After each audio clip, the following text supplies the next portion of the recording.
stole my fucking garbage can. They stole your garbage can? They stole my damn garbage can, man. Everybody puts their garbage cans out on garbage day, right? And then they're all there. The garbage has been picked up. You can put out your recycling bin. You put out your garbage can. I put it in my garbage can. Put it in my recycle bin. I came back later in the evening to pick up my garbage can. Gone. One of my neighbors took my garbage can. Why would... Okay. And I think I know why. But I will tell you after I welcome everybody back to the Rage Like Podcast. I'm going to keep you guys on pins and needles. Okay, welcome back to the Rage Like Podcast here on Rage Like. I'm Jeff. And I'm Mike. Okay, so if you currently go to where all my trash cans are, there's one old busted... Like my HOA gave everybody fancy garbage cans, right? Like the standard ones, right? You just pull them down the street. But there's one over there that's like some old busted...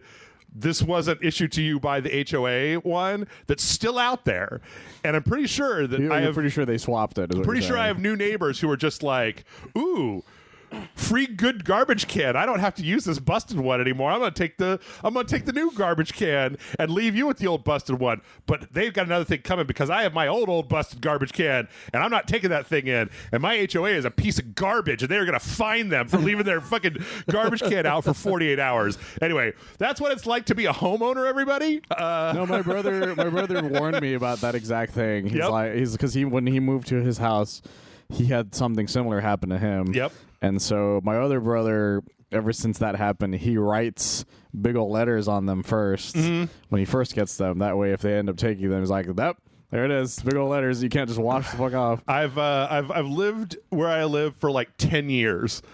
And the only other time that this was a problem was in the first year that I lived here, there was some old lady that lived like around the corner from me. And like the fourth week I was here, they did the trash pickup and my garbage can was out there at like 7 p.m. on the same day. Yeah. And she caught me out there walking my dog. She was like, "This is your garbage can, right?" And I'm like, "Yeah." She's like, "Oh, you need to put it up." And also then she got my phone number, like quote unquote for emergencies. And then like the next week, the trash got picked up at like 2 p.m, and I swear to God, at like 2:15, I got a call from my neighbor leaving a message being like, "You need to get your garbage can off that." And I was like, "Ma'am," and so she stole it. She stole my original garbage can. And I was just like, "Okay, fuck you." I just put the bags on the street. Like, I don't care. I'm a slob. And yeah, so that's Jeff's trash explosion adventure. Well, I hate it. I have an extra busted ass one in my backyard that I don't know what to do with. So. Yeah, keep it just in case your neighbors steal your garbage can. I might have to. Well, the funny thing is, all of the reason I'm not worried about that is just all of ours are just out. Yeah, like that's the difference because it's a back area. It's like an alley section, so they're all just out. You just push it a little forward and push it back, and that's it. So there's like there's like 3 or 4 of the official ones that are still out there from lazy asses who haven't taken theirs in, and I was just thinking about going and getting one of theirs. You might as well be like, I don't know what happened. Here's mine. Hurt people, Jeff. You know what? Just do it. I'm just gonna take it into my backyard, and then on Saturday I'm gonna write my name on it really big and be like, "You guys can sort this shit out yourself, man. I don't know where the fuck happened. I don't know what this happened. One's mine. Look, it's got my name on it. It's been here the whole time. It says Big Dick Jeff's Trash Emporium right on the side. It's got an image of Dongacles on the side. Are you Big Dick? Are you Big Dick Jeff? No. Are you worshiper of Dongacles? I didn't think so, sir. All right. Take your pants off. We'll find out whose garbage can this is. Yeah, so... That took a turn. It did. I don't know why. I had a whole other thing lined up, and then I just mad about getting my garbage can taken today. So I get it. I forgot to take my trash out, actually. I literally took it to the can, and I was like, okay, I made it, forgetting I forgot to push it forward. Yeah. I just threw the trash in the can, and that's all I did. Yeah. And I woke up going, did I ever? Oh, fuck. Yeah. Anyway. Home ownership, guys. We got a whole weird bunch of news this week. There was new news on my way here that we're probably not going to talk about. Yeah, we're not going to talk about that till next week. But before we get to that, Michael, I watched a very confusing movie this week. Okay. This was Bad Boys. Is it Ride or Die? Is that the new one? This is the Ride or Die one. Bad Boys Ride or Die. They wasted for life on the third movie. Yes, Bad Boys for Life was the last one. And that came out on VOD this week, so I watched it, and it was really weird because like we're to a point now where like the Fast and the Furious has done this thing that I feel like like half of this Bad Boys movie was just the Fast and the Furious. It was just a Fast and Furious sequel, right? Here's a new thing that our boys Mike Lowry and Marcus have never heard of before, that's been operating behind the scenes for years, everybody, but now it's come to the forefront with a brand new guy, and like, Yeah, it turns out the Court of Owls is a thing now. right and I was like, okay, so this is what we're doing, right? I've seen this before. We got to up the ante. It turns out that fucking Dominic Toretto had a brother that we've never heard of. It turned out that Nathan Drake had a brother that nobody's ever mentioned for all of this time. Yeah, the whole time. It turns out that Mike Lowry had a son that nobody knew about for fucking 25 years.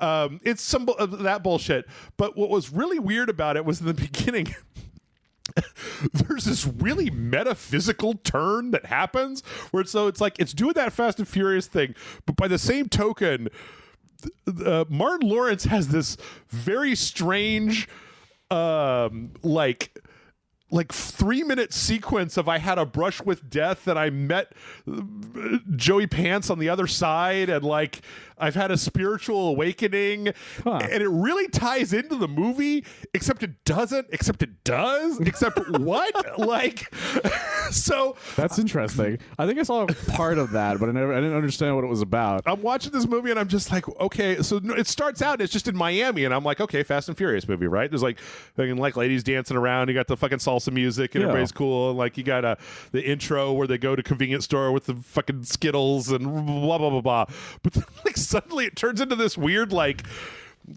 movie about God for like 10 minutes, and then that's there through the entire. There's a post-credit stinger that's just a payoff for a out of left field joke that happens like halfway through the movie. Okay, and I was like, huh. Yeah, I don't know what to say on that one either. So yeah, it was very schizophrenic, and that it was like half of it was just a Fast and Furious movie, the other half of it was this weird thing. It made me laugh a few times.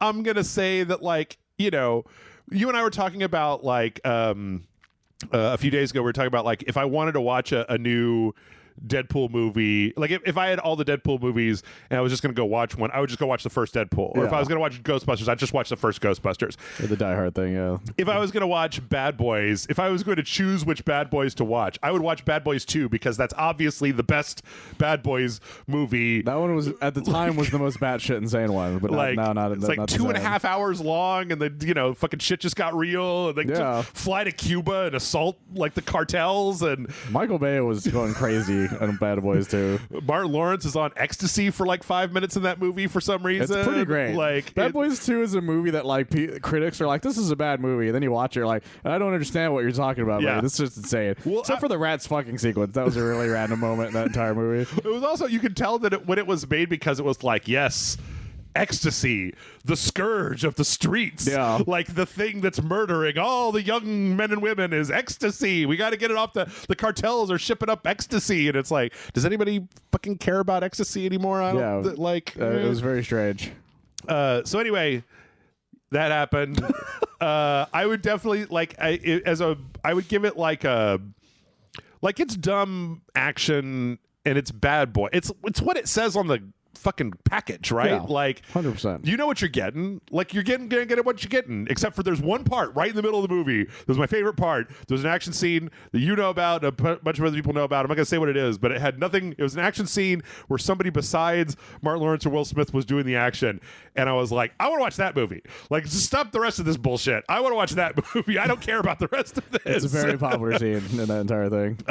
So yeah, it was fine. I think I would probably wait for it to be like on a streaming service. I wouldn't pay for it or anything. Unless you really like Bad Boys that much. Yeah, then you probably already have seen it. You don't need me to tell you. It's not Die Hard 5. Oh, no. no. It's not Die Hard 5. It's not like one of the bad... Like, I probably liked it more. This is going to sound really weird. I probably liked it more than any of the John Wick sequels, because those are trying to be really serious. And I hate the part where they're really serious about their made-up international roller girl hitman cartel thing. Everything's a coin, Jeff. Like, everything. Yeah. Whereas this was just like, it's fucking, here's these guys, they're making jokes and driving around and shooting at people. Whatever, man. Yeah.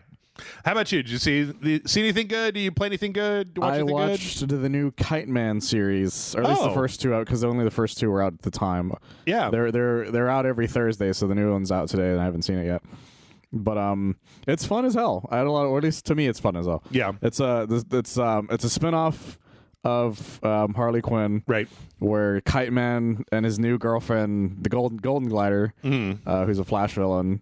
They go to this one bar that shows up a lot in the Harley Quinn show called Noonan's, and it was in Suicide Squad Isekai. Yeah, and at one point, Lex Luthor is like, I found the anti-life equation, and I need help, like making sure Superman doesn't attack me or for whatever. So he hires Kite Man. Why? Because for some reason all the flying people are at some convention. Okay. And so the only person left is Kite Man. So he asks Bane to go find somebody, and Bane's like, I need somebody who can fly.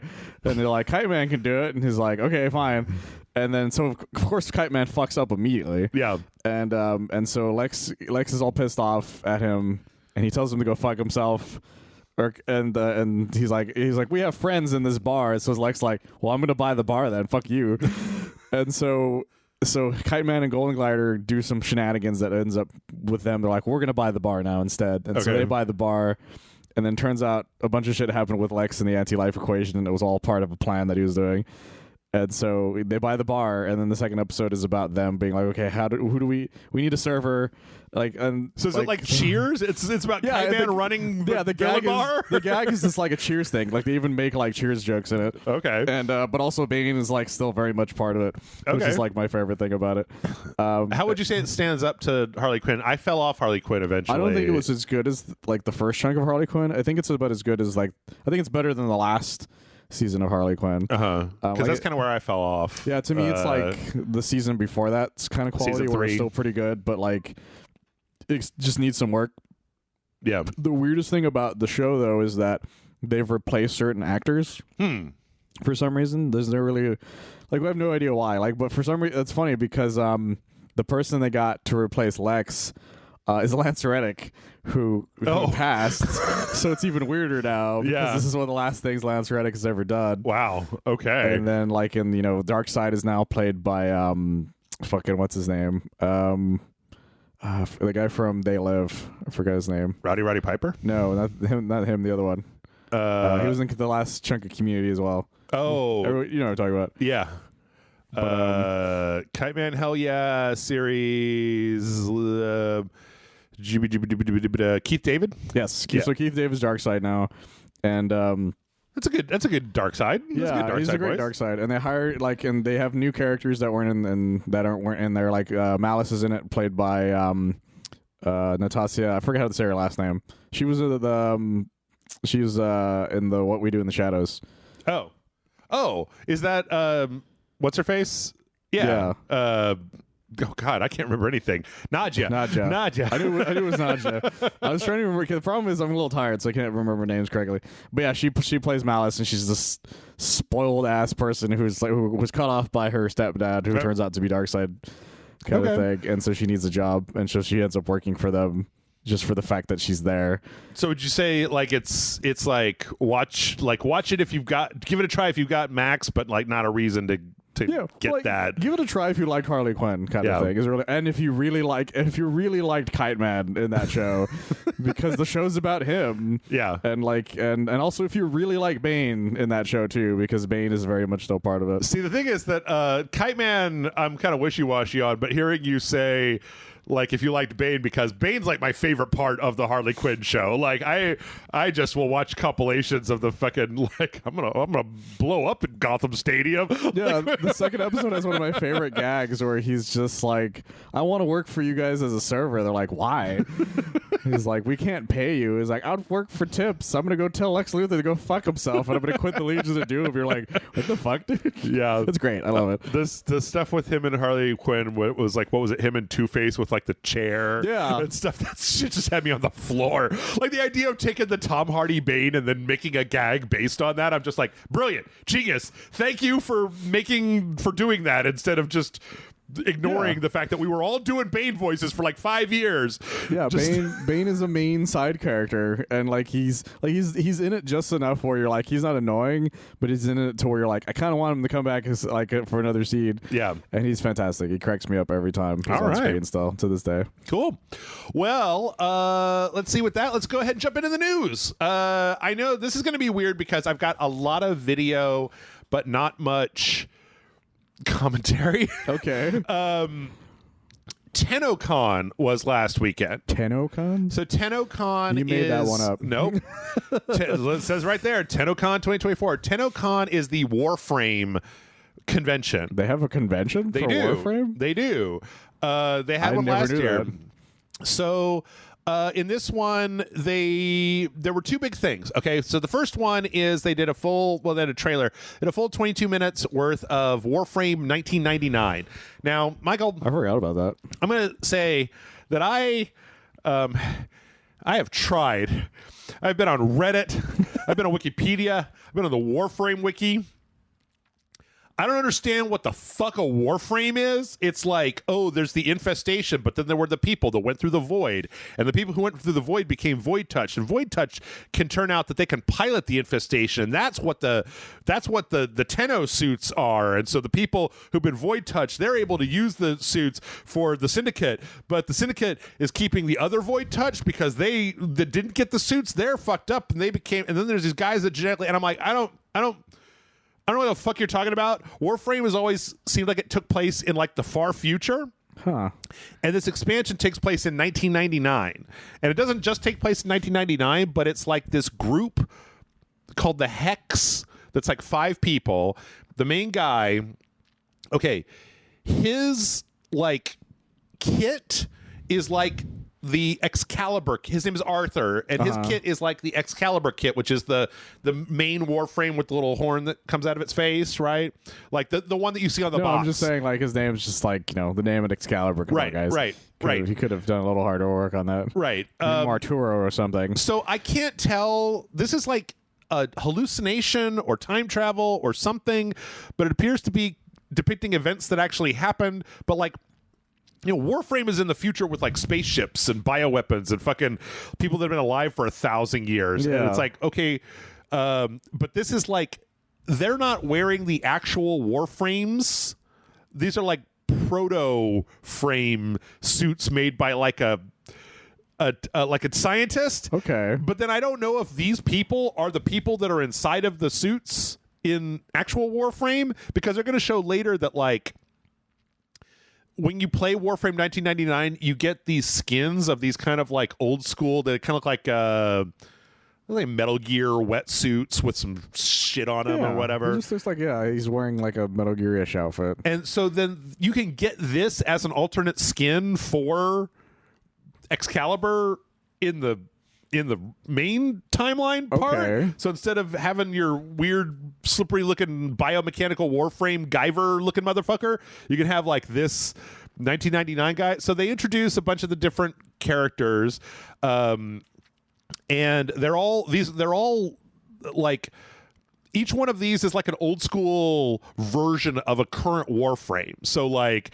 there's like 5 Warframes that are all going to get these like retro skins when you play through this 1999 thing. And the whole beginning of this is the guy Arthur going around this mall looking for the keys to his motorcycle, and he introduces all the characters. There's an instant messenger app. Apparently there's a romance thing where like if you talk to certain people and give them gifts, because it's New Year's Eve 1999, you can decide who you're going to kiss at midnight. Okay. Like, can you kiss your motorcycle instead? I don't think so. I think one of them is your sister, so you probably can't do that either. Do that, like, although if they did, that would be fucking weird. So then, like, they all team up. It's not weird. We're robots. They all team up and go out. They've got these fucking like crotch rocket motorcycles. But you can like summon them, and then apparently like they're going to be summonable in the main game after you get out of this DLC. I think this is free DLC. I'm very confused. I don't know. Yeah, Warframe, this is very strange, but it's very popular. Like, and hey, I'm going to tell you what, Michael. Everything in this trailer looks cool. Like, it looks awesome. You're driving around this like weird post-apocalyptic city on a fucking fast motorcycle. There's one point where this crazy Russian bio lady comes out and starts sicking these guys on you, and you're doing all your Warframe stuff. Warframe is so funny because it's like one of the few games where it's like, if you ever watch anybody play Warframe, it looks like so much fun to play, but I don't know anybody who actually plays Warframe. I knew one guy who played Warframe, and he was one of my old bosses, and he was always very excited about Warframe stuff. Yeah. But he's literally the only person I've met in real life who had anything to say about Warframe for longer than 10 seconds. Yeah. So everything in this looks good. Like, there's even it's so funny at the beginning, because we're watching this video without the sound on, there's like a boy band. It's like a 1999 boy band. Okay. But they made their own boy band. Boys 12? It's not Boys 12. There's only like 5 of them. It's these guys up here. They're called like, they have some specific name. Oh, is that what that? I kept seeing like images of that thing. Yeah. Online. That's their name. On-LYNE. That's so weird. Which I'm like, that's a pretty good 1999 boys Yeah, band it's actually name. not a bad name for a band. And they have like their soundtrack, their single is on Spotify, and you can go stream it and stuff like that. So yeah, this whole gameplay thing, it kind of devolves into just like it's Warframe. You're shooting stuff, you're blasting on guys. There's a boss fight with a tank, which is kind of interesting. Kind of reminds me of like Metal Gear, where you like kill certain parts of the tank first, and then at the end, it kind of gets like a rocket launcher and finishes it off. There's like different phases to it and stuff. I don't know. Everything here looks pretty good. I think, the one thing that I don't know is if I install Warframe and have my level 10 guy that I played like a million years ago, when this comes out, can I play it? Or is this like end-game content where you've got to play 600 hours of Warframe in order to play the new expansion that just came out? It might be. Well, that's the thing, is that we don't, like, if it's a free one, then it can go either way. Yeah. But there's, I know Destiny was like, if you buy it, will give you the ability to like level up to where you need to be. Right. Like minimum. So I'm hoping if that's the case, they have that option. Because I don't know. It looks pretty cool. Like, I would play it if it's like a short, it's like a 12-hour thing, right? I just hope that, that song by Online is good. Otherwise, you're going to be like, oh, God. I got to hear this again. That's the thing about when people make like fake bands and stuff. You're like, you better hope your shit's good or the internet's going to make fun of you forever. I think it reads as a good version of that 1999 boy band thing. I'm sure it does, yeah. That like the little social link looks like a lot like AOL Instant Messenger. I do love that. That's actually my favorite thing about it. So yeah, they kind of do this demo and they show some stuff, and then towards the end, they kind of have a thing where they go back to the what's weird is at a certain point the Warframe, the Excalibur Warframe, pops out of like this biomass, and that thing and Arthur start like they clang swords together like they're about to fight each other. And I'm like, oh, okay. It might just be the origin of how he got the outfit. Maybe. I don't know. I don't know anything about Warframe. I started playing it, and it was just like, oh, here's a bunch of goopy goobers, and I got to go fight these guys and get this thing. And I don't really understand much more than that because the game isn't like telling me a lot of story or whatever. So maybe it is the origin, and that's what I'm missing. I was just trying to figure out like, what is a Warframe? I have no idea. How do you get a Warframe? What does it mean? And they just start throwing noun soup at you, and you're like, I don't know. No, like further back, like I'm a baby, like I know nothing. Explain it to me like a 5-year-old. Right. Then they show later on like the ship, like because they had the expansion where they put in like you could fly an actual ship around. Yeah. Flying this ship towards this this big thing, and you have to blow up these speakers. And this is where they show off the fact that you can change your skin to the old skin. It's like a modified version of the 1999 skin. But then the character goes into this giant arena, and there's like a weird monster version of Online in the future playing their hit song for 1999 that apparently are going to be like a boss fight of some sort. That's fucking weird. And I'm like, whatever you say, Warframe, I don't have any notes because I don't understand enough to have much of an opinion. So I kind of both love and I don't know if hate. I don't know. Like, that's just interesting to me. Yeah. I'm interested enough. It was weird hearing people just like completely freak out. Like, because they were doing a presentation, you could hear the audience from Tennocon. Oh, okay. Wah! So yeah, it's coming out in winter of 2024. Who knows, man? I Good luck, guys. I'm happy for you guys. But that's not the only thing, because they also had Soulframe. They showed Soulframe. So Soulframe, I don't know if you were on last time we talked about this. I'm guessing no. Soulframe is the medieval fantasy other game they're making. So it's kind of like Warframe. It's like a third-person action game, but it's based in this really strange medieval fantasy world. So they started with this cutscene that I was like, this is really impressive to me, where there's like a poem that's being read at the bottom. Oh, okay. And what happens is that you see this woman with a baby, and the poem is talking about how I remembered my mother, and it talks about, like, it starts with like her skin. It was like, and then you get like these different skin tones. That's how you make the kid. But then they factor that into the poem, so it's like her skin was, and then you choose, and it's like golden dew, like, and her hair was black as midnight. But they make it like rhyme and shit. And I was like, oh, that's a cool way to do that. It's super clever, actually. Which is pretty fun. And then they kind of like jump ahead, and they show your character has this like weird mirror village dimension thing where you can kind of like go into this village area that you kind of build up one person at a time, and it has like these artisan spirits that will do different things. So like help you customize, or they'll help you upgrade, or they'll do different things. I thought she had giant pants, and then I realized it was a coat. Yeah, just got a blue arm. I don't know why. Yeah, I don't know what the reason is for that. But yeah, they've got these like weird. They look like old movie black and white sepia tone spirits. That you can talk to. Oh yeah, they do, straight up.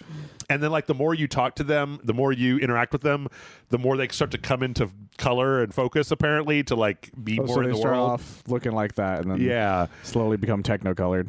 And so like it would take me forever to describe everything that's going on here, but then they show a little bit of the action of like, you know, and it looks kind of like a third person kind of medieval fantasy game, but it's all real Warframey and weird.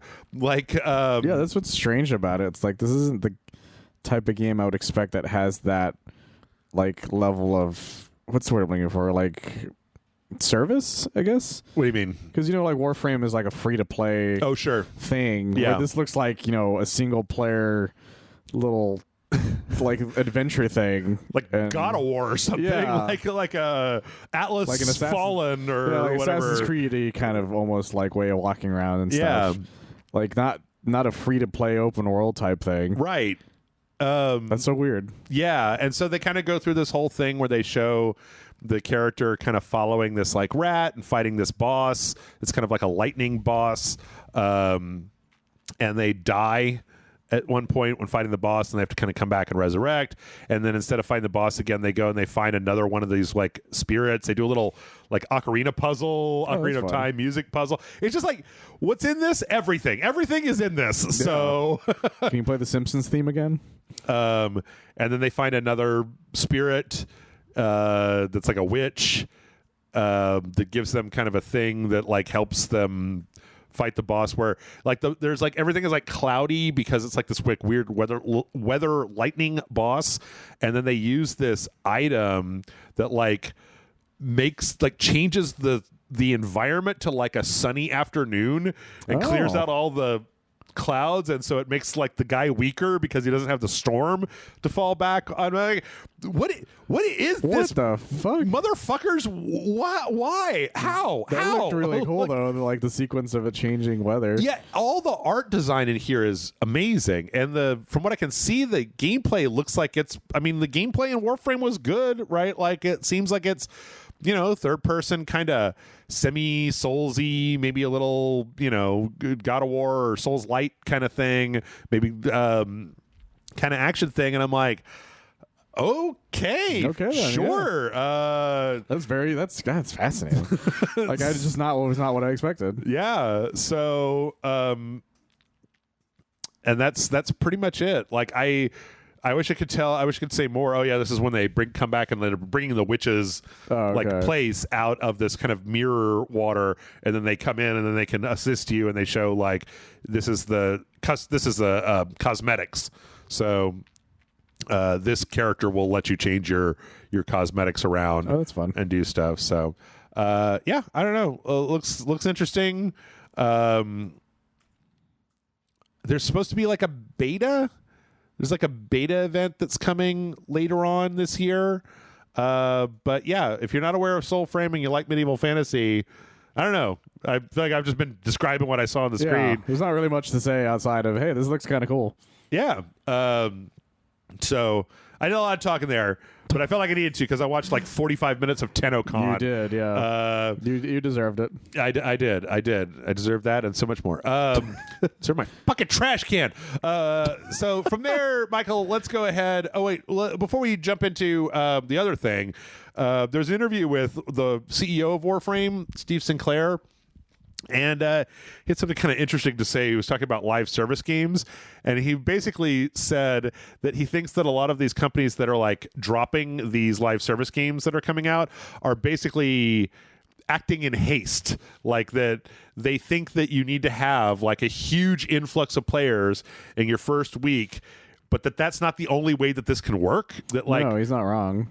With work, like it does cost a lot to launch one of these things, but with work, you can take player feedback, keep improving, and over a long period of time, build a player base that's very loyal, that knows that you're going to be responsive to them and stuff like that, as opposed to just being like, nope, didn't work, 11 months, shut it down, like make it free to play, no more updates, fuck you guys, the end. Well, it's an issue a lot of things have, not just games. Like TV shows have the same issue. I listen to a lot of podcasts with different people where they're like, yeah, the shows aren't allowed to have more than like a season to grow its audience nowadays. It's like first season it failed, end of story. It's like, yeah, but like Parks and Rec had a bad first season. Yep. The Office didn't really have a good first season. Yep. Fortnite wasn't exactly like booming the first time it came out. Nope. Like none of these things were. Yep. And every single now thing. Furiosa's on VOD 2 weeks after it was in the theater because it didn't make $1 billion. Exactly. But then like on VOD, I'm sure it's doing well. Like the hell that fucking Kevin Costner Western's doing well on VOD apparently. But that's what I mean. Like it's like that's something that you don't give a shit about, but it's doing well because it's doing, it's given time somewhere else. Sure. Whereas like it's not like they just like, and you can never see it again kind of thing. Right. Not giving it even a chance to do that. Or even we're talking about Batwoman, or even like you'll never get a chance to see it in the first place. I still want to see that fucking Wile E. Coyote movie. I love Wile E. Coyote. Yeah. And it frustrates me that that's just not going to happen. And so like, hell, we're never going to see the Last of Us multiplayer one either. Yep. Like they were like, oh, we're going to do this live service Last of Us game, and they didn't even try to come out with it. I mean, part of this one, I don't know. I think that it probably could have taken a turn, but like, why? How did you fuck up the Avengers online video game? Like, how did you do that? Like, it shouldn't even matter how much money it's making. Keep doing it. I mean, I don't know. I guess that the hero thing isn't really making as much as it used to, but like, well, it had a chance, and it got a loyal fan base that was sticking by it the whole time. And the problem was they weren't pumping out enough content to keep the fan base busy. Whereas Fortnite, they're doing that fine. Warframe seems to be doing it fine. Yep. But the only issue I have with his statement is the fact that he is on the side of we're doing fine, right? Where he's like, I could do it, why can't you do it, right? Kind of thing. So it's like, well, there's a lot of reasons for it. And not everybody can have the piece of pie for this whole thing. It's because everybody's already playing Warframe, and I can't get them to stop playing Warframe. Like Destiny 2 is failing.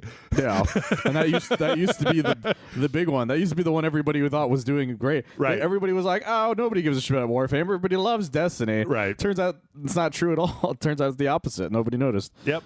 So yeah, no, I take that criticism as well. But I do think that there is something to be said about this incredibly cutthroat, like your time frame is like measured in weeks, like as opposed to years. Like the Suicide Squad that killed the Justice League didn't stand a chance. I mean, hell, not just that, man. fucking Exoprimal announced, no more updates. We're just That's going right. to repeat the first year's content like Those 11 months? ad nauseum. 1 year to do that, right? Babylon's Fall, that got shut down. Not even a fucking year. Foam Stars. Square is bad about this, apparently. Yeah, Like, everything we've mentioned so far has been Square.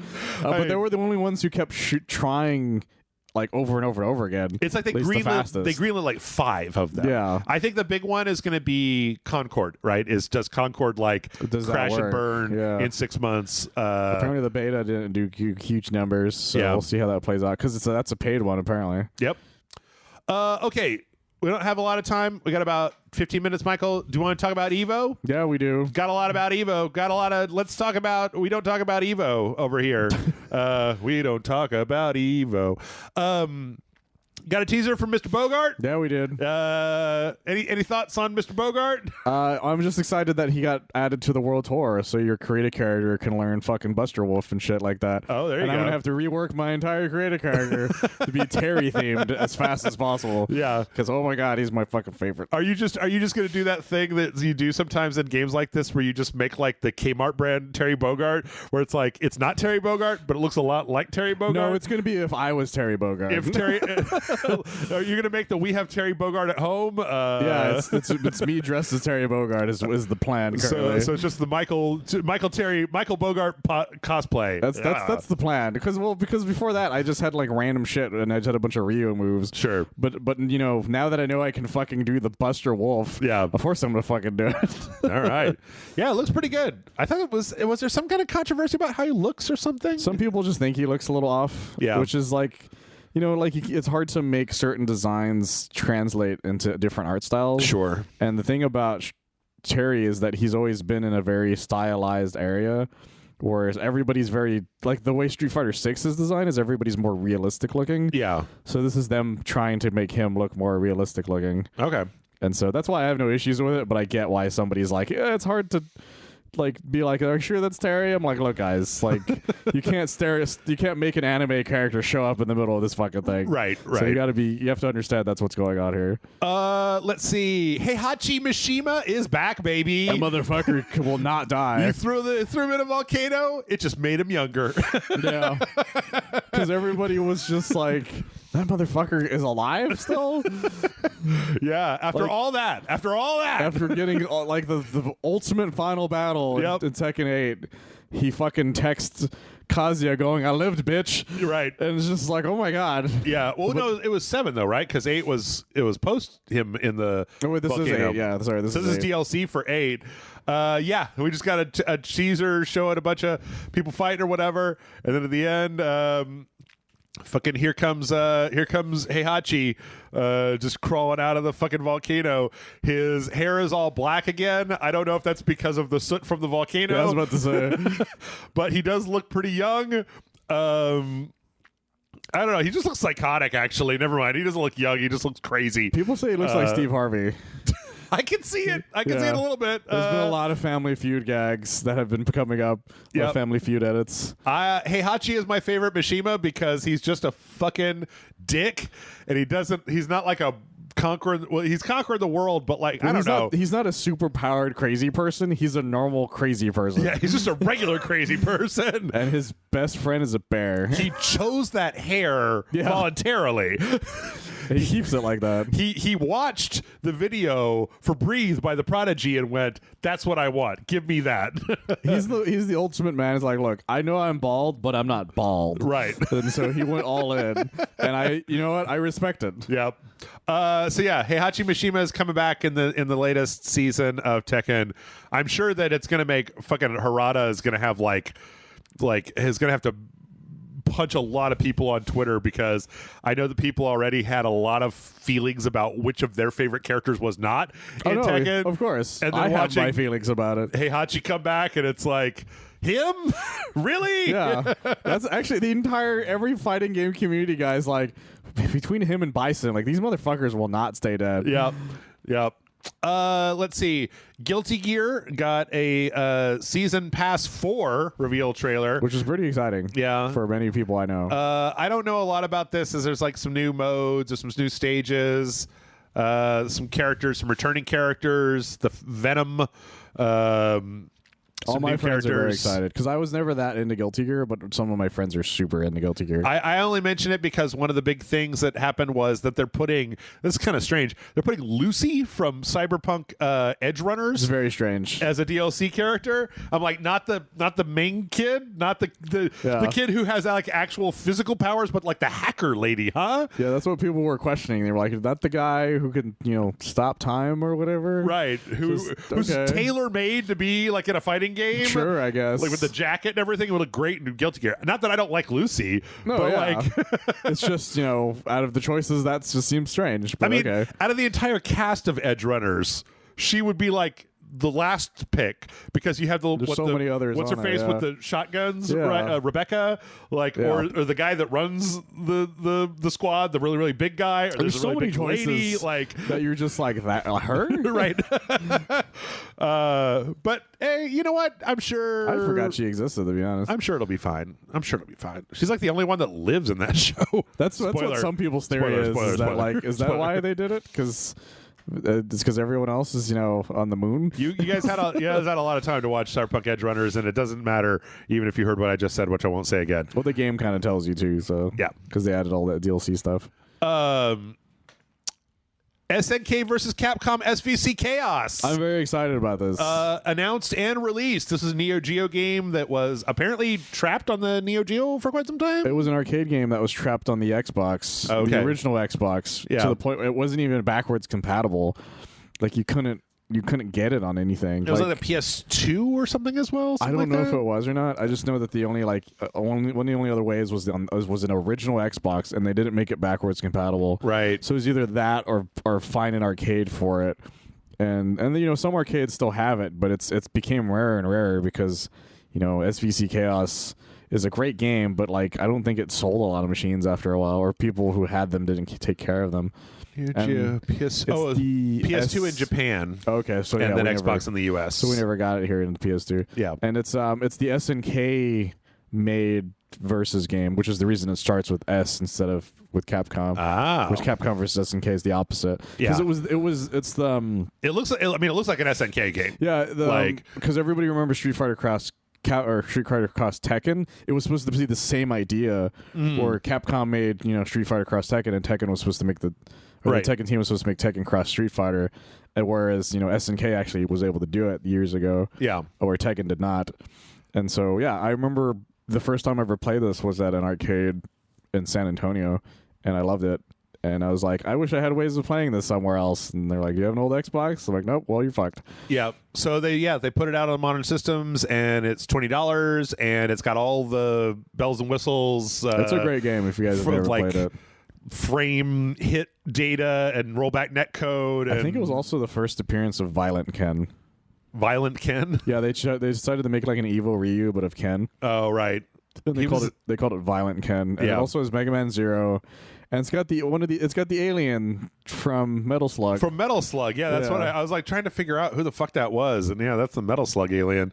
Okay, yeah, a lot of crazy motherfuckers. I highly recommend it. Yeah, and out now also Athena and the Red Armor.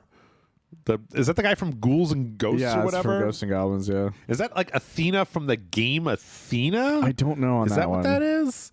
Anyway, there used to be secret mechanics, and now they're in there, and there's a bunch of stuff. Anyway, go look it up. It's out right now. And highly recommend it. I mean, for $20. Yeah, also, not like, bad at all. Holy shit! I just wish that it was a collection like the other ones, where it had the Capcom versus SNK games as well. Right. But this works fine. So it's kind of all in one executable type of thing. Because those games aren't easy to find either anymore. Yeah. Well, at least it seems like they've figured out that if they put these very easy to do remasters out, that people will buy the shit out of them because nobody has like an original Xbox or like a Dreamcast or wherever. Yeah, the fighting game community is fucking rabid. They will buy everything. They will buy the oldest fucking fighting game on known to man if it's possible. Yeah, because they need it. They'll put it in Evo. All right, and then here let's wrap it up with one last thing. Multiversus. Samurai Jack's going to be in Multiversus. Well, he's already out actually. Oh, he's already out in Multiversus. I messed around with them last night, actually. Oh, there you go. I think what the article that I read that was announcing this said that, like, you know, ever since this product was announced, people were like, Samurai Jack when? Yeah, it's like a bunch of fighting people who fight. I'm like, yeah, where's the guy who's like the ultimate fighter? Right. You got Velma in here yelling at people. Yeah. Where's the samurai? The guy who knows like every form of combat. Right. Like Who's from the first episode. His whole thing is that he fights people. So, yeah. So they've got Samurai Jack. He's also got the old mode, like the grizzled mode from the last season. Yeah, he's got a few outfits. But then at the end of this, they also basically put like Beetlejuice behind him. Yeah, as well as a few other things. So he's just in the fucking like art for it. And Yeah. they don't even mention it that he's back there. Well, before we go, there has been a big data mine that people did. I don't know about that. That showed well, first off, it showed a bunch of stages. Oh, okay. So and they were like half done, right? So there's like probably a Barbie stage. Well, it looks like a Barbie Dreamhouse stage, Harry Potter stage, Powerpuff Girls stage, and then Beetlejuice.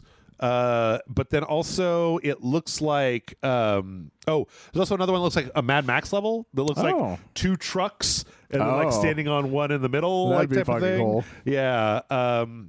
There's also data to indicate that outside of Powerpuff Girls, which I think everybody already knows about, also a Warner Brothers tower. Wait, no, that's already in there. I think they already added that in there. Yeah. But Marceline and Nubia from DC are going to be in there. But One of them is probably an outfit for Wonder Woman. yeah. But then one of them also made it seem like, looks like they might have suspended the account. I think they suspended the account that did these. Yep. It showed, but that's all right because I already saw it. I saw everything. You saw they tried to suspend it, but I saw everything. So what was it? It was a teaser for. It looks like they're going to do Beetlejuice skins for everybody. Oh, like that everybody's going to have kind of black and white stripe with green eyes kind of skins. And there was one that was there was like a concept art, and it was like I think it was Shaggy, and he was reaching down into like what looked like it was from the like the perspective of the model from Beetlejuice of the town, and then inside of there was like Superman and I think it was like Jake the dog and like another character, and they were all dressed up in the Beetlejuice outfits, and I think like Jake was like running away from Shaggy, reaching his hand down in there. I kind of love that because then everybody's gonna look like Robin Thicke now. Right.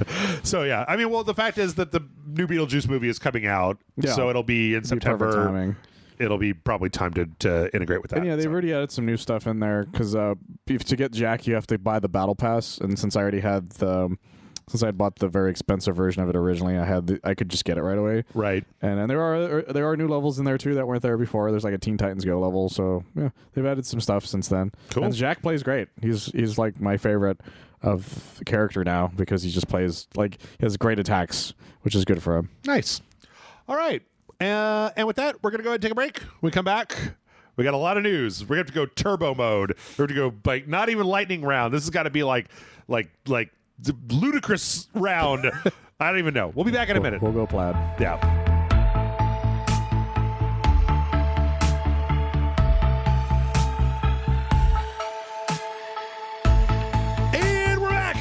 And when we left off, we were talking about Multiversus, and the one last piece of Multiversus news that we had this week was that the makers of Multiversus, Player First Games, got purchased by Warner Brothers. Oh, yeah, I saw that. Yeah.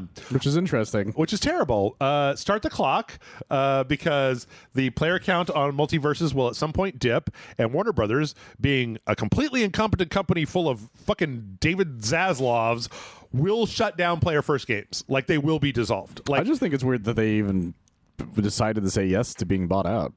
I don't know. Like, were they hemorrhaging money trying to keep it afloat for Warner Brothers? I don't really know. I don't know. I mean, a lot of companies, like, it's safety for a certain amount of time, right? I guess the thing is that, like, if you're player first games and you decide like, oh, we're going to be around forever, and it's like, or you could just be like a game developer that's like, at some point I'm going to get fired and I'm going to go somewhere else. Like, that's just a fact of life. So why not take the safety of 2 years of Warner Brothers like umbrella?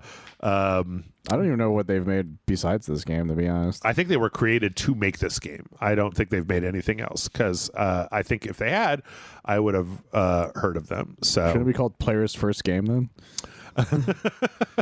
Yeah, there's nothing on their website outside of Multiversus. So It straight up says our first game on it. Yeah. So yeah, I don't know. I think it's a bad idea. I especially think that like right now it's a bad idea. Like in this current climate where we've seen this shit happen like a bunch of times. Well, it's a bad idea, not just because of that, but also because it's Warner Brothers. Well, yes. Also, why would anybody trust anything that Warner Brothers says at this particular moment? Like, we've heard them doing these things to people over nothing. Right. Like, let alone like if you're doing badly. Right. So yeah. Let's see. Speaking of stupid bad shit, EA has reversed course on their horrible plan to start charging for Apex Legends Battle Pass. It's almost like everybody was warning them that this is a terrible idea. Yeah. Last week, Blake and I were talking about how it's like, this is one of those things where like, you don't want people to think of reasons why they're going to stop playing Apex Legends, right? Yeah, because your live service game should be welcoming, not trying to push your audience away. Yes. So yeah, they put out their standard like. I'm just every time I see one of these, every time I see one of these, I get more and more angry. Where it's just like, well, we've listened to the community feedback and we realized that we made a mistake. And it's like, yeah, you made a fucking mistake. Like, what did you think? Everybody's just be like, ooh, I get to pay more money now. Hooray! Yeah, the problem is that every live service game, for some reason, thinks they're like that episode of South Park with the cable company. Right. They're like, oh, where else are you going to go? It's like, well, there's a lot of places they can go. Anywhere. So, yeah. Everywhere. So don't do that. That's a bad idea. Yeah, Fortnite. Like, just to start with. Like minimum. and they were there way better. Yeah. Although nobody asks about PUBG anymore. They had 70,000 negative reviews on Steam. Oh my God. From this. They're still splitting the Battle Pass into 2 parts. So instead of 1 season pass, it'll be 2 6-week passes. Okay. So, but you can now still buy them with the currency that you make in the game, and they, I think they're giving away the first one for free or for discounted. Blah blah blah blah. And they did try to make it this emphasis of like, you guys, but like we're stepping up like what we're giving people in the Battle Pass. We're going to give you a lot more like really high quality stuff in the Battle Pass. It's like no. First you do that, then you raise the price. Yeah, like, you got to make sure demonstrate. You demonstrate your value first, bro. Don't separate entirely first. Yes, that was your issue. yes. You're not following the Dennis system right. Exactly. So, they went straight to neglect emotionally, right? And then they tried to do separate, and then the rest of everybody decided to separate entirely. Yeah. You got to watch out because Fortnite's right there with the Mac system. So, they dropped their monster battle pass. Monster battle pass. Let's see. This is out of the first one. We've got like 3 of these because the First Descendant is starting their thing that people aren't going to like. So, okay. The fucking shit I have to do for this podcast. I had to learn about the First Descendant. Remember the loot cave in Destiny where people could go to the loot cave and it was just like this cave where there was just this like inhuman spawn rate and then the drop rate was really high on like stuff, so people would just go in there, they would just sit there killing over and over again and getting like fucking platinum tier bullshit. Well, it turns out that the First Descendant had a factory thing where if you did a certain thing that spawned like a boss in the middle of it, you could then like run around the outside of the level in a circle, killing the trash mobs that were out there, and it somehow raised their drop rate hugely. So people would just do this fucking NASCAR circuit around this one level over and over and over again to get like high quality loot. So last week before, it was a story, I cut it. They came out and they were like, you know what? They came out with a statement and it was translated and it was basically boiled down to like, you know what? People are having fun with this. We're just going to leave it. Like we're gonna fucking patch it. We're just gonna leave it. Yeah. This week they came out and said that was a mistranslation and it wasn't like communicated right. What we meant is that we are going to leave it. We are going to keep it the way that everything else is in the game, meaning they're going to like nerf it so that you can't do that anymore, or that you can. Okay, what's the thing they said? They're going to lower the drop rate so you can't just do this, which, as was pointed out in a few of the articles that I read, is good because doing this wasn't very fun. Like it was actually playing the game. It was like cheating, not cheating, but like that's the problem with exploit one or specific exploits, because somebody will like you can double up everything, but you also have to basically do the equivalent of like a minimum wage job feeling kind of thing to do instead of playing a game. You play the game in a really unfun, unnatural way in order to like do this exploit. Yeah, like one of the exploits. A good example of that is there was an exploit in Tears of the Kingdom to duplicate items. Right. But you had to do so many specific steps to do it correctly that I was like, I'm better off just finding the goddamn items. I'll just get another one. I don't care. This is really difficult to keep doing over and over again. So they are reducing the drop rate, but they are keeping the quality of drops is going to actually go up a little bit. So they're trying not to like completely torch this. Like if you want to keep doing it, you're not going to get as many things, but if you do manage to get drops, if you do want to play the game this psychotic way, then you're going to be able to get something out of it, maybe. As you can probably imagine, nobody is happy about this, because why would I want to play a video game? I want to run around in a circle around a level, boring myself to death in order to get gold tier loot. But then, as I understand it, the First Descendant's whole thing is just grind all day.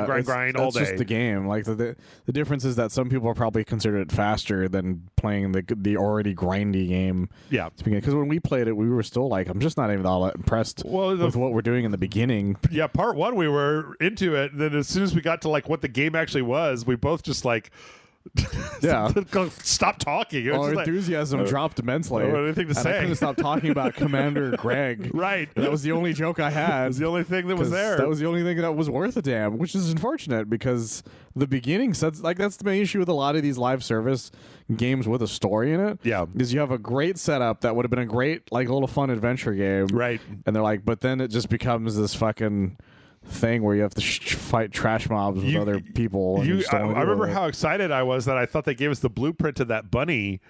Yeah. And then it turns out you go to cash it in at the Giant Fist, and the Giant Fist was like, where are your fucking 30 pieces of glamenium? And I'm like, oh. Yeah. Uninstall. Like, I don't like this. Like, I don't want to deal with this anymore. Yep. But hey, Michael, that's not the only one, because also Once Human got a big thing this week where they did a okay. They did an update that broke a lot of the game. It broke people's player housing specifically. Oh my goodness. Like there's pictures of just like whole houses that are wiped out or just got sliced in a way that made them like unusable, or like the floor got put in the sky. And this stuff happened. But then they did a bad, so they went to go start fixing this, but they were getting hammered on Steam, and so they went to their Discord and they asked the people in their Discord to go upvote them on Steam to reverse the thing, which did not work out as intended. No, you don't do that until after it's fixed, guys. Right. So instead, they deleted. They realized that they were doing it wrong. Yeah. So they deleted that post. They said, "Okay, we're trying to fix this as fast as possible. We're going to give people some free whatever the shit is in that game. $10, I guess. Yeah, worth of stuff." And I'm just like. And you guys wonder why live service games can't make any fucking money. They can't keep them afloat for long enough to be alive. They're not fun. They're not fun to play. You couldn't even get pants. Yeah. It took us fucking an hour and 20 minutes to get a pair of pants. I don't even know. There's not even anybody on the comment section for those videos going like, you missed the pants. They were just like right there. They were all just like, you really didn't get pants at all this whole time. Yeah. They were just as confused as we were. Well, and then the other thing about that this game, the Once Human, was that like right after we stopped playing the video, I found the store that was full of all. You remember the? Oh, yeah, that's right. Yeah, we found really cool outfits. We found all the outfit store. And we were like, oh, this is all the paid shit, and it was cool. Yeah. But like, it didn't even try to sell me anything, and I'm like, well. Okay. All right. It was a strange fucking game. It was a very weird game. Apparently, though, they're both still trucking along, so who knows? That one's super in beta, though, isn't it? Something like that? I have no idea. I don't know. I'm not going to play them. It doesn't matter. You can tell me how good they are. I don't believe you. In like the opposite of this news, though, we had an interesting story last week where Concerned Ape, the maker of Stardew Valley and upcoming Haunted Chocolatier, came out onto Twitter and said, did a post that just says, I swear on the honor of my family name, I will never charge money for a DLC or update for as long as I live. Screen cap this and shame me if I ever violate this oath. It's a bold strategy, Cotton. Here's the thing. I think that this is one of those things where it's just like, this guy is like a millionaire now, and he's just like he's like the he's made a ton of money. It's like the Dwarf Fortress guys who are they're just like, holy shit, this blew up, and now we're millionaires. We could just like quit our day jobs and just fucking tinker around this game because like my bills are paid for the rest of my life. Everything's fine. My children are all going to college. I'm like a rich person now who just has to like, make sure not to go crazy. Yeah. And the game still gets bought, so he still gets a little bit of money. He's making Haunted Chocolatier is probably going to do really well. Yeah. I actually believe this. I do too.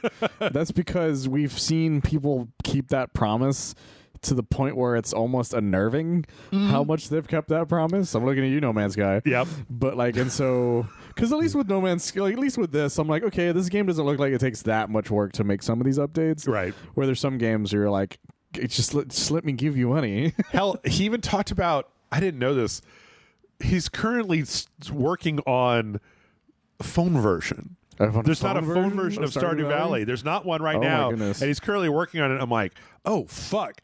Yeah, you don't need to charge money for anything, motherfucker. He's gonna make fucking bank. Yeah. So good for him.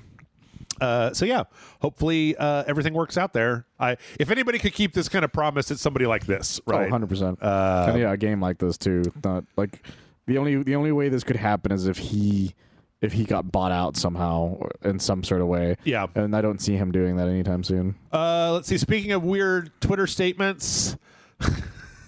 Michael, did you read this? Ubisoft put out this series of statements about the new Assassin's Creed on Twitter. I saw it, but I didn't read it because it was so long. It was 4 fucking pages, man. And they also had it in Japanese. And it was also Japanese. And it's this big old, it just... okay, basically what it is it's trying to say, we've heard that some people are upset. This is a fictional story. We're trying to be accurate, but also this is a video game. Yeah, we're not saying these things actually happened or this is how these characters work. Right. This is all fictional still. These are fictional versions of these characters. And or these people. Also, we hear your criticism. Also, quit harassing our developers. Also, your feedback is appreciated. Well, the fact that they feel like they have to make the statement is really what annoys me. Okay, you know what? There is one thing. They did apparently use a logo from some Japanese organization, like an actual historical organization that was a historical thing, and they put the logo in the game, it showed up in the promo materials for it. And so apparently with that one, they didn't ask for permission to use it. Oh. And so I think that this might actually be more of a response to the fact that that organization, I'm sorry that I don't know, I didn't realize I was going to get this far into this, that organization was like, we do not approve of you using this. This is not for your baby video games. So they said, well, okay, we're going to take it out of the game, but the art book has already been printed. Yeah. And it still has this in there, so it will still be there. We're sorry about that. Yeah, that makes sense. But then all the other stuff about just yeah, we recognize that there's like historical stuff about the Yasuke character, and that it's like I couldn't care less. Like Well, that's the thing is that if this game came out when everybody wanted a Japanese Assassin's Creed game, which was like right after 3 or 4, basically, no one would have said any of this shit. The game would have came out, no one would have cared. It would have released like any other game. But we're in this weird place where, specifically Twitter, because I feel like this doesn't exist that much outside of Twitter and YouTube. Yeah. Where they're just Reddit. people. It's on Reddit. Well, it's also, I guess it's also on Reddit. I haven't really paid attention to that part. But it's just people shouting in the air at anything that isn't a straight white person, or male, actually, a straight white male in any way. Like, and I don't understand it. Doesn't make any sense to me why you'd be upset about something like that. I don't know. It doesn't bother me. I'm going to go back to a thing that I've been saying since the Spill days. I started playing video games when the representation of my avatar on screen was a 5-pixel tall man with a mustache wearing overalls. Like, I'm not used to seeing myself in video games. It's abstract to me. I play as fucking, create a character, or here's your character, or like, hey, guess what? I don't look anything like Nathan Drake either. Like, it's just strange. Yeah, it doesn't affect me. Now, don't get me wrong. I don't like Assassin's Creed anymore. Like, I'm not a fan of that franchise that's the other anymore. reason we don't care. If this was like, again, the time frame where I said I would have cared. Yeah. But we're long past that. Yeah. We're all long past that. But it's kind of really weird. And, if you're one of the people that's like really incensed about this, you could go do your thing on Reddit or Twitter or YouTube. I don't really care. Because they actually... there's like a right-leaning party, the NHK in Japan, who brought the topic of this game up to get like statements from people in the Japanese government about it. But okay, so is this the website? Is this the one? Is this the thing? No. Okay. Okay, so they brought it up, and the foreign ministry said, we have no comment on this. This is not anything to do with foreign affairs. We don't fucking care. This is not about like trade deals with France. Like, this is not any of our business. There was the economy, trade, and industry representative said, we don't comment on individual video games. Like, we are here to deal with trade, like as a full thing, not to talk about this one French video game. I don't give a shit about any of this. And then the last one was from the Education Ministry. And they came out and they said, I'll just in quote, in general terms, careful action is required when content is suspected to be contrary to public order and morals. And I saw some people online that were like, aha, but like what they mean is, does this game have tits or a huge amount of blood in it? That's what they mean. That's really all they care about. Like, is this inappropriate for children? Because if so, we will then censor it or demand it be censored or put a rating on it or whatever. So, like, they're just saying, hey, it's not... is it a super fucked up game? Like, if it is, then we'll take care of it. If it's not, I don't really care. Yeah. So I kind of enjoyed, because the Japanese government and me are kind of lockstep in this, where they're like, do you care to comment? They're like, no. No, like, it's like I have so many other things I have to deal with. Yeah. That this isn't even on my radar in any shape, way, or form. Yep. So there you go. I just don't understand. People want to be right about something that nobody in Japan actually gives a shit about. So the thing for me, Michael, is that the older I get, the more I'm like, getting mad about this stuff doesn't really do very much for me. And like, my level of caring about the content of the video games, I've been saying for years and years and years and years and years and years and years, if you don't like it, don't buy it. Right? Like, that nobody gives a shit about how pissed off you are on Reddit. Like, the line "go woke, go broke" only works if you don't buy the damn thing. Right. The problem is you're still buying the damn thing, so you can record a video about it. Yeah. So what doesn't change anything. I was watching Red Letter Media. They were talking about the Acolyte, the latest video about the Acolyte. They talked about how like enough people hate watched Velma that it got a season 2. Like, because the guys that greenlight it, they don't give a shit. They just look at the numbers and go, holy shit, Velma did great numbers. Greenlight season 2. There's a reason the Big Bang Theory lasted as long as it did, guys. Yeah. As much as I hated it and many people hated it, everyone watched it. Yeah. The same way everyone, for some reason, watched Velma. Yep. Same way everybody's fucking buying these games or watching Acolyte or any other Star Wars Marvel thing. Yep. I watched episode 1 of The Acolyte and went, this isn't for me. And then I stopped. The end. Yeah. I didn't watch Velma because I don't care enough about Scooby-Doo in the first place. And everybody said it was terrible. And I was like, okay, then I won't watch it. Yeah, I believe them, and so I didn't watch it. Yeah. And I love how everybody turned on Mike and them just being like, if you don't like it, just don't watch it. Or, I can't believe they said something like that. It's like, 'cause it's true, you dumb idiots. Yeah. At the end of the day, I don't think that companies really care all that much about anything but like numbers. They care about the bottom line. They care about numbers. Out. Yeah. So if you like, if this Assassin's Creed game sells really poorly, then yeah, it's what happened to the we talked about it a few weeks back. That Battlefield game, where they had the lady with the arm and whatever, and people got real incensed, and they were just like, "Well, if you don't like it, don't buy it." And then people didn't, and then they were like, "Oh shit," like we have to. We're surprised, right? So that's one of those things where you can say, like that strategy worked, where it was like, if you don't like it, don't buy it. People didn't buy it, and they were like, "Oh shit, we got to pivot and see about changing the way that we do things." It's not that hard. Yeah. Speaking of craziness, I have a Counter-Strike story here. Okay. So Valve changed one of the maps in Counter-Strike, and people are flipping their shit. What did they change? They put 2 boxes in a place. Wait, what? Yeah. Let me see if I can find. They put 2 boxes, or did they move 2 boxes? They put 2 boxes. There was a place. Okay, so you see this stack of boxes right here. The one at the top, right here, used to be like down here, and these boxes used to be flipped over. And this is on the map Dust 2.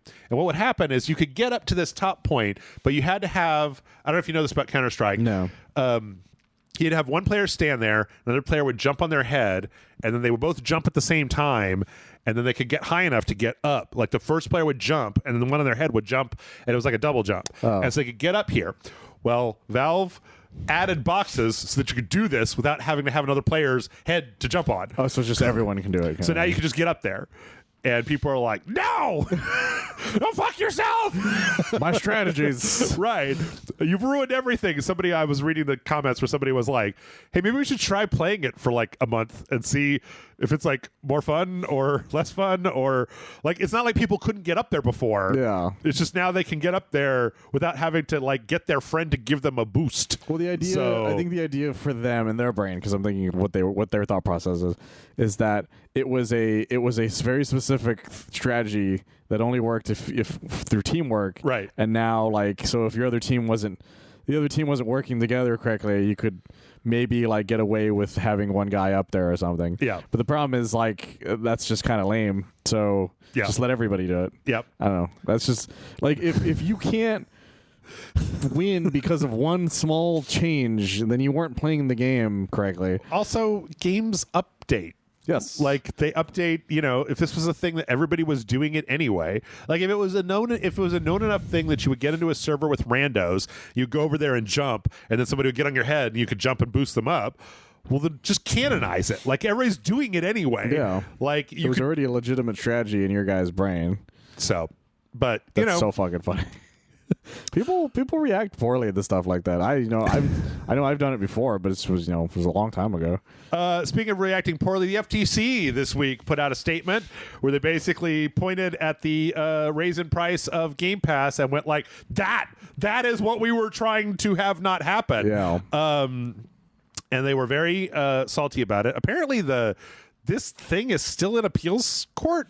Like it lasts a while. It's not out of appeals court yet, so like probably not, but there's like the offhand chance that like appeals court could then like side with the FTC and nullify Xbox's purchase of Activision. That's the fun thing about what's going on. Like 2 months from now, like what? When I was writing the articles about it, I would read deeper and deeper into the process. Yeah, and the idea was that like the FTC they failed the first part. Yeah. But Microsoft won well enough that they felt confident they could just move on with their plans originally. Right. And just hoping that the appeals never happens. Right. But the thing is, then the reason it makes sense why, because when you remember every bit of evidence the FTC gave them, the guys kept looking at them going like, this just says the word Sony on it over and over again on the bottom of like what your issues are. Yes. Like none of these are like normal. Like you didn't say anything here. Yep. So it made sense why Microsoft's like, we're fine. We'll just keep moving. They're dumbasses.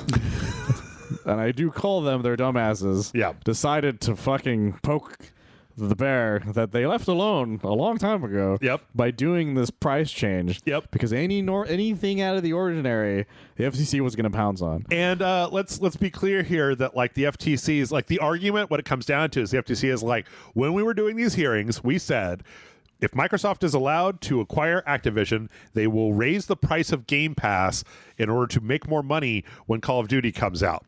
And Microsoft's response to that is, we did not raise the price of Game Pass because of Call of Duty. We did it for other reasons that are not Call of Duty. So you said we were going to do it because of Call of Duty, but we did it because of other reasons. And it's like, well... The other argument the FTC is putting out was it diminishes the original. It diminishes Game Pass, right? Or the lower tier of Game Pass, and they're like, no, we made sure it had multiplayer in it, right? So it's still the same value, and it's like, but that doesn't make any sense, like to at least to us normally. There used to be a tier of Game Pass that did not have multiplayer support, but did have. You got games. Yeah, it did everything. So it's $10 and it got games, and it had the day one games, but it didn't have multiplayer. So then you could buy gold for $10 on top of the $10 that you paid. And so Microsoft's argument is, well, now you pay $15 for something that has multiplayer and game library, but it doesn't have day one Game Pass library. So it evens itself out as their reasoning. And I feel like everybody's just arguing over like the idea that Microsoft's lawyers are going to come in and be like, well, you said that we raised Game Pass because of Call of Duty, but we didn't raise it because of Call of Duty. We did it for entirely different reasons. But it doesn't matter because they still fucking raise the price of Game Pass. It's an argument of semantics is what's going on. Right. And it all depends on who the court decides semantic makes more sense. Yes. And I think it also, the way you look at it depends a lot on like who you prefer, like which quote unquote side you're on. And I'm just like, guys, I keep coming back to the thing of like, I can't control Microsoft. So there is a certain threshold of cost that once Game Pass passes that cost, it is no longer financially feasible for me. Now, I'm in a different situation than a lot of other people, but like last week, I got two $60 video games that I wanted to play on Game Pass. Day one, Kunitsu no Gami and Flintlock were both on Game Pass, both $60, both on the first day. Dungeons of Hinterberg, a lot of stuff on Game Pass right now. So, like for me, it's still worth it. And I'm taking what for me the whole thing is if it keeps raising in price, it will reach a point where it is no longer in my best interest to have Game Pass. Yes. And then I won't cancel most subscription stuff nowadays. Right. So, yeah. Let's see. Speaking of Game Pass, Game Pass put Modern Warfare 3 on this last week. Hooray, question mark? Yeah, you can now play Modern Warfare 3 on Game Pass. I was... Mike, I'm not like completely proud of this, but like, so the entire weekend I was like, Modern Warfare 3, the new Call of Duty is already out? And I was like, no. The new Call of Duty is Black Ops, not Modern Warfare 3. And I was like, oh, right. The problem is I wouldn't have known until you said it because I forgot too because I don't pay attention to Call of Duty titles. I was like, oh no, is it the beta? It's the beta for the new one? And it was like, no, it's last year's one, not this year's one. And it's like, oh. I like how the ad shows Indiana Jones on there, but it's not going to be out for a little while. Oh, on the just Game Pass. When it talks about Game Pass. Yeah, when it shows like, these are all these games you have, and Indiana Jones is right next to all the Call of Duties there. And as well as Black Ops 6. Yeah. So, yeah. So, hey, if you didn't want to pay for Call of Duty Black Ops 3, you can pay for it now. Yeah. Also, if you want, you can buy. They put every single old Call of Duty game on sale in the Xbox store. Now, some of these things are probably going to rotate into and out of Game Pass, but they have pretty drastically discounted. I say drastically, but there's a lot of games on this list, Michael, that were too much. They were too much money. Yes. Because Call of Duty is one of the few franchises that like doesn't lose its value over time. So like Call of Duty 4 Modern Warfare was still $20. Really? Which I'm like, that's so old. Like, and so they slashed a lot of them. Like, Black Ops 2 was $50 before, and it's $15 That's now. insane. Black Ops 3 was $60, and it was $20. Who the fuck would pay $60 for Black Ops 3? That's one of the worst ones. This entire fucking It was not very good. franchise. Also, it was like free in a lot of places. Black Ops Cold War was $70. Oh, that's the new one. That was one of the latest ones. Or yeah. no. That was the Reagan one. That was the 5. That was the last one. Was still $70. It's been discounted to $25. But yeah, so basically they kind of did the math on this, and if you buy every single Call of Duty game that's on sale right now in the Xbox store, it's $343, which is pretty good because that's down from like $860 for what they were before the sale. Yeah, that's like every newer Call of Duty. Well, actually, all of them too. It's all of them. It's all of them. And that's a lot of games. Yeah. That's not just like a handful for that much. Yeah. I think the very first one maybe isn't on there. I think that's the only one not on there. I think that's why I said Call of that Duty 2, originally. 3, Vanguard. You can get Infinite Warfare for $20. I like that game. Fuck everybody. Yeah, that's fine. Advanced Warfare, though, no. Ghosts can go fuck itself. And also, most of the other stuff that they put out over the last few years, like Vanguard, World War II, those can all go fuck themselves as well. So, Yeah. But yeah, if you want to. Now, that being said, if you have Xbox Game Pass, almost certainly these games are going to rotate through there at some point. They would be foolish not to try to lure people into buying Game Pass with It would be a good idea. like old Call of Duty games. But most of those have like unplayable multiplayers right now. So True. But what if they bring it back? What if they turn the servers back on? I got to get the bots out. What's funny here is that it's like you could buy Call of Duty. Okay, you can buy Call of Duty 4 Modern Warfare. You can buy Call of Duty Modern Warfare from 2019. Or you could buy Call of Duty Modern Warfare Remastered. Those are 3 separate SKUs for Modern Warfare, and Modern Warfare. And two of them were the same game. Yeah. Let's see. From there, in some other interesting Bethesda / Microsoft news, Fallout London is out right now. So did they get everything fixed then? They got everything fixed. It was they got it working, and then they put out like a real brief teaser on their Discord. They put out a trailer with like an original song called "I Can't Wait for Tomorrow." That's like a kind of a 1950s Brit pop bop. Oh, that's fun. And then they put it out. And how do I know that? Because I fucking downloaded it today and I played it for like an hour. So, oh, nice. Yeah. If you want to, you can buy the easiest way to get it, because the problem is that last week we did a story. Epic Game Store, you can't downgrade games on it. No.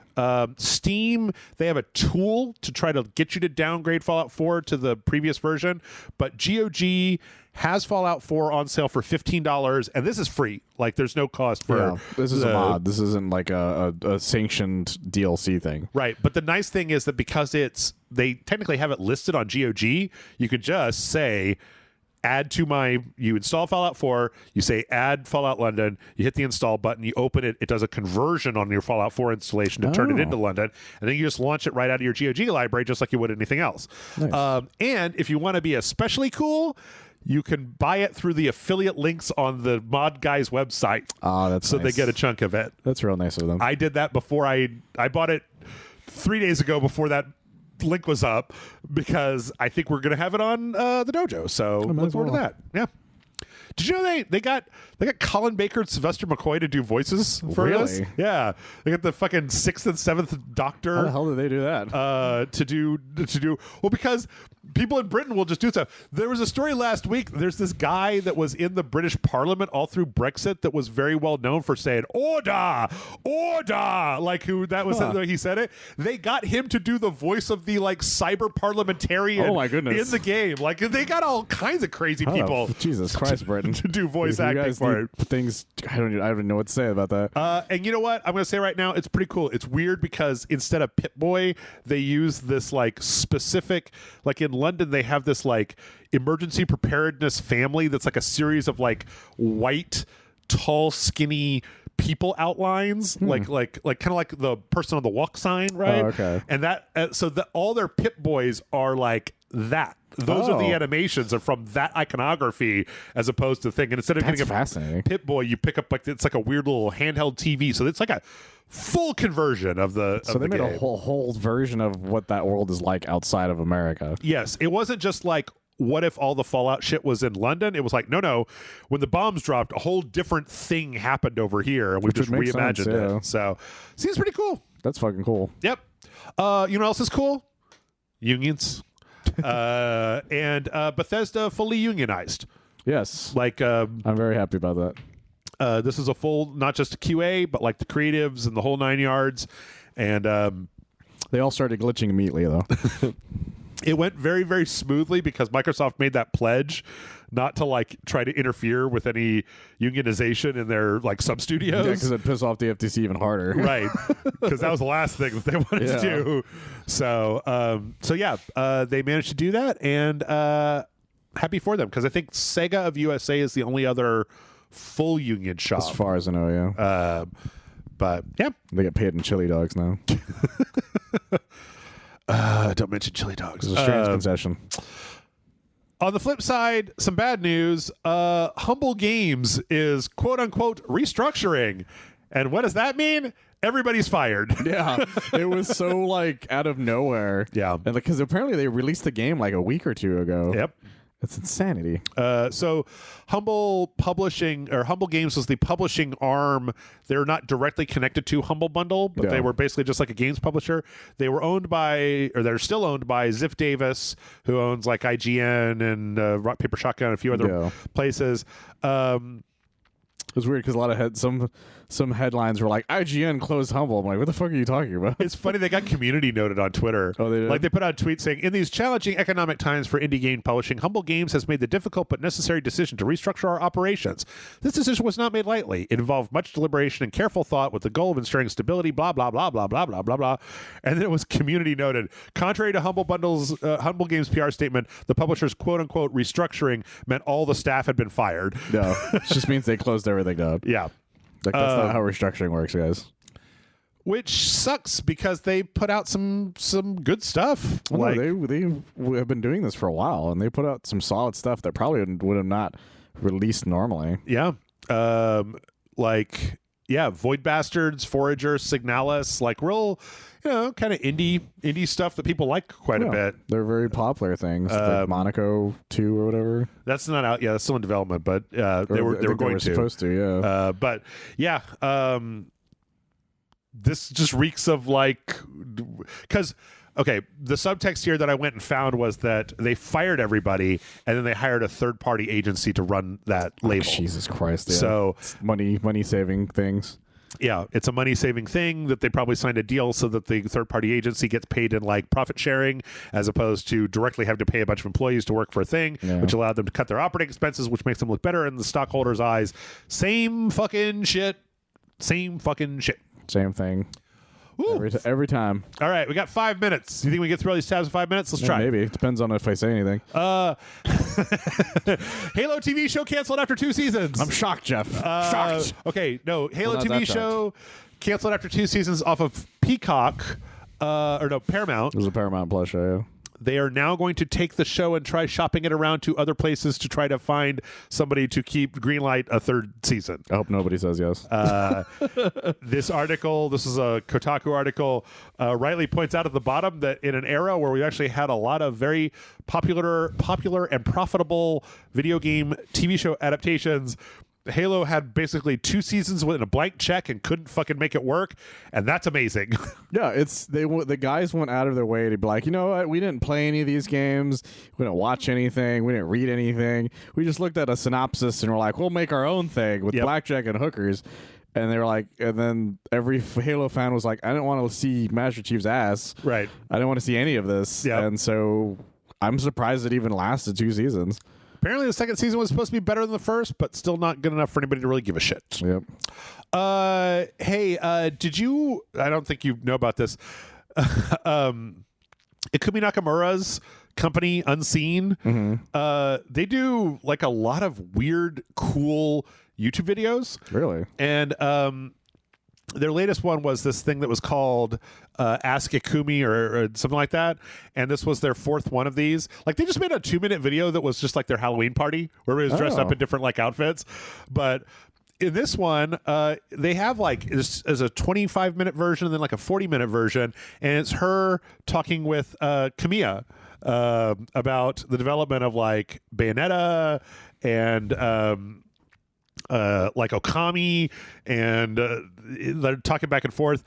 It's really funny because you could tell by reading between the lines that Ikumi Nakamura is a little bit more outspoken. Like, she's not quite as demure as a lot of Japanese people are. Yeah. So she makes reference to the fact that apparently he is like a horrible taskmaster that is just like relentless about like critique and criticism. Okay. Like, at one point, she was an artist that was working. She came in halfway through Bayonetta, and she talks to him about like how he would talk to the artists and he would be like, bring me 200 sketches of this character, and then I will tell you which one is the one that we're going to use. Like, because he's like, I don't want to tell you. I want you to use your talent to make so many. And then she's like, so I took that personally. And so I was like, he wants me to give 100%. I'm going to give 120%. I'm going to come in with fucking 800 sketches of Bayonetta and be like, what do you fucking think now? It's an You're going to come at me like a man. Right.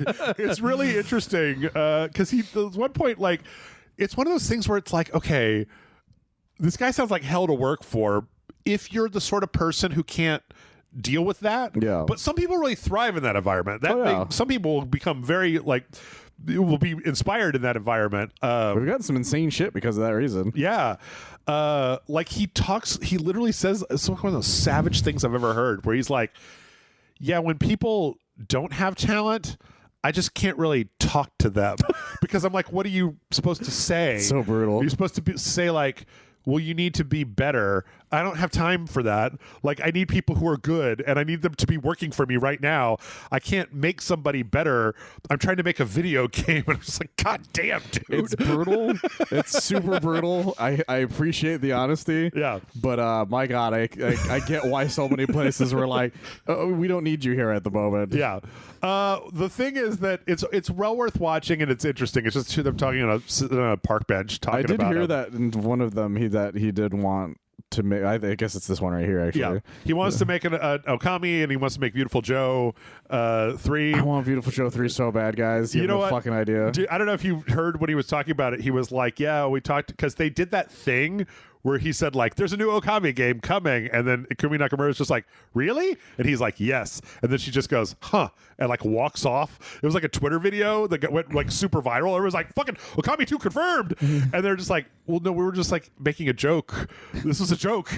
Like, and he talks about how there was a recent Konami or Capcom poll, and Okami 2 came in like 7th on the thing that people wanted, and then he starts talking about Beautiful Joe, and he's like, "Yeah, like 8 people played Beautiful Joe, and I'd love to make another one, but I don't know if Capcom is willing to just satisfy 8 people with a new video game that I developed." Satisfy me, Capcom, you sick bastards. And it ends on a cliffhanger, for the love of God. They literally have a thing where they just show, he says 8 people, and then it just shows 8 of his Twitter avatars like by his head when he's talking about Beautiful Joe. But yeah, he's unemployed right now. He also talks about how when he quit, or like when he left Tango, people were like, they were like crying, and they were like, "Ooh, you got to keep making games." And he was like, "I fucking intend to. I'm just leaving this one company." I just have other things I want to do eventually. So yeah, taking a rest. It's a great interview. I hope everybody goes and watches it. Unseen's. For the love of God, Capcom, just give them Beautiful Joe 3. It's re-release Beautiful Joe 1 and 2 on anything. It's so weird. Towards the end, he talks about like how him and like the eco guy and Ueda and a bunch of people, how like once every few months they all get together and they just like talk about their ideas and like the gaming industry or whatever.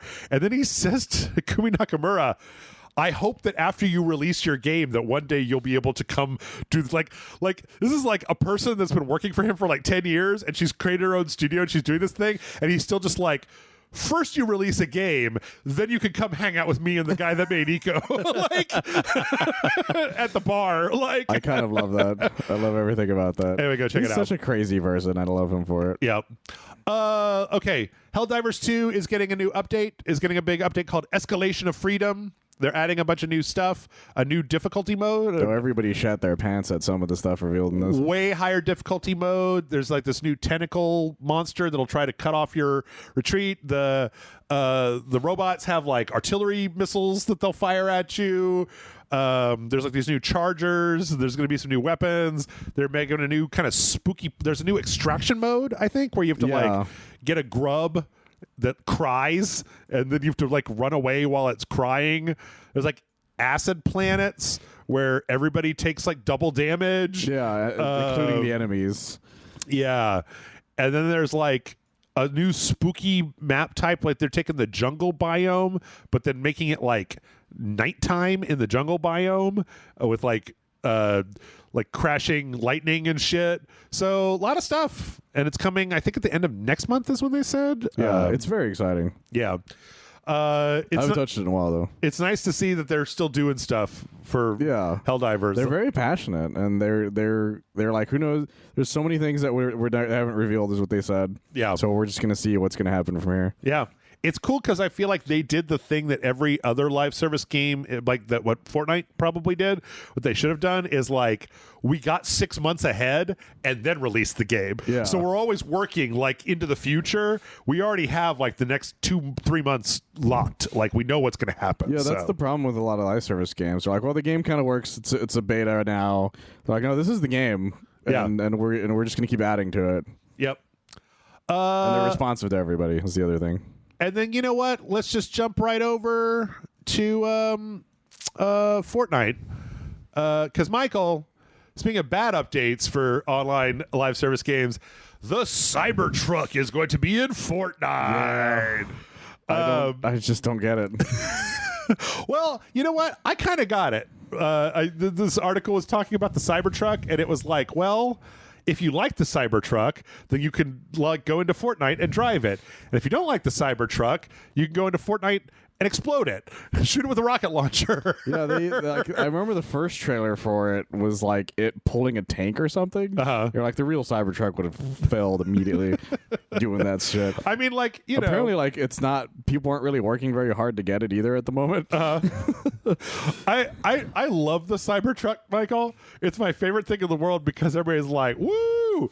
And then it like hits the cold, hard, wet fish slap of reality, and it's like, oh no, it sucks. It's terrible. It's like the worst. And they're like falling apart, and they're not made very well, and they suck. My favorite thing about the Cybertruck is that we live in a city where they're fucking everywhere. Yeah. So it's like as if you're driving and then you blink and a PS1 graphic shows up next to you, and you're just and it's just like, what the fuck's happening? Yeah. And they're everywhere, and they're like in different colors and shit out here. Like, people are buying skins for them. There's so many Teslas. This whole town is lousy with Teslas. Well, we actually have the Tesla dealerships here. I used to live near one. Yeah, but and they were covered in Cybertrucks the last time I drove by it.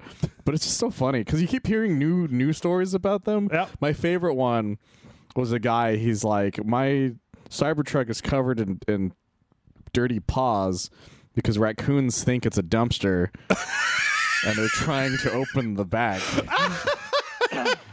That's amazing.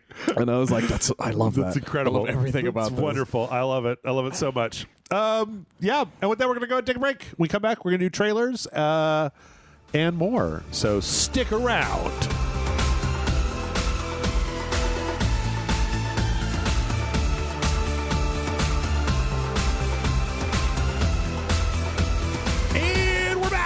And it's the final stretch, Michael. And that means it's time for trailers. Yeah, it is. Our first trailer is also Fortnite. So Cybertruck might be kind of lame, but like they put the Pirates of the Caribbean in Fortnite. Yeah. They put Jack Sparrow and Davy Jones and Elizabeth Swann and Oh, are you talking about Barbosa? Barbosa, Captain Barbosa. And I gotta say, there's like a new mode that you can play with them when there's like a ship that you can go on to. There's like a whole thing. I gotta say that Johnny Depp and or Captain Jack Sparrow and Davy Jones, they look pretty good. Elizabeth Swann looks nothing like Keira Knightley. No. And Barbosa looks nothing like Jeffrey Rush. Like, absolutely nothing like. No. And I'm like, how did you do that? Jeffrey Rush has such distinct features.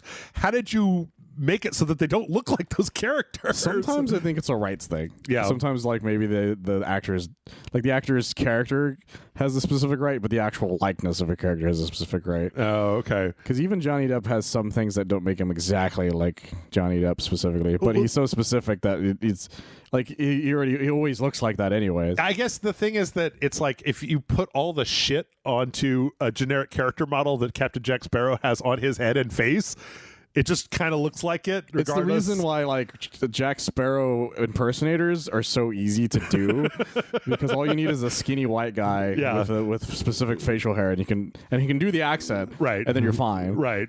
Kind of move a specific way, and it's fine. There are a dime a dozen. Is the thing. But yeah, Jack Sparrow is he's one of the like event ones, so you have to like do an event for all his stuff, right? But you can get them right away if you buy the premium $10 thing that they're doing.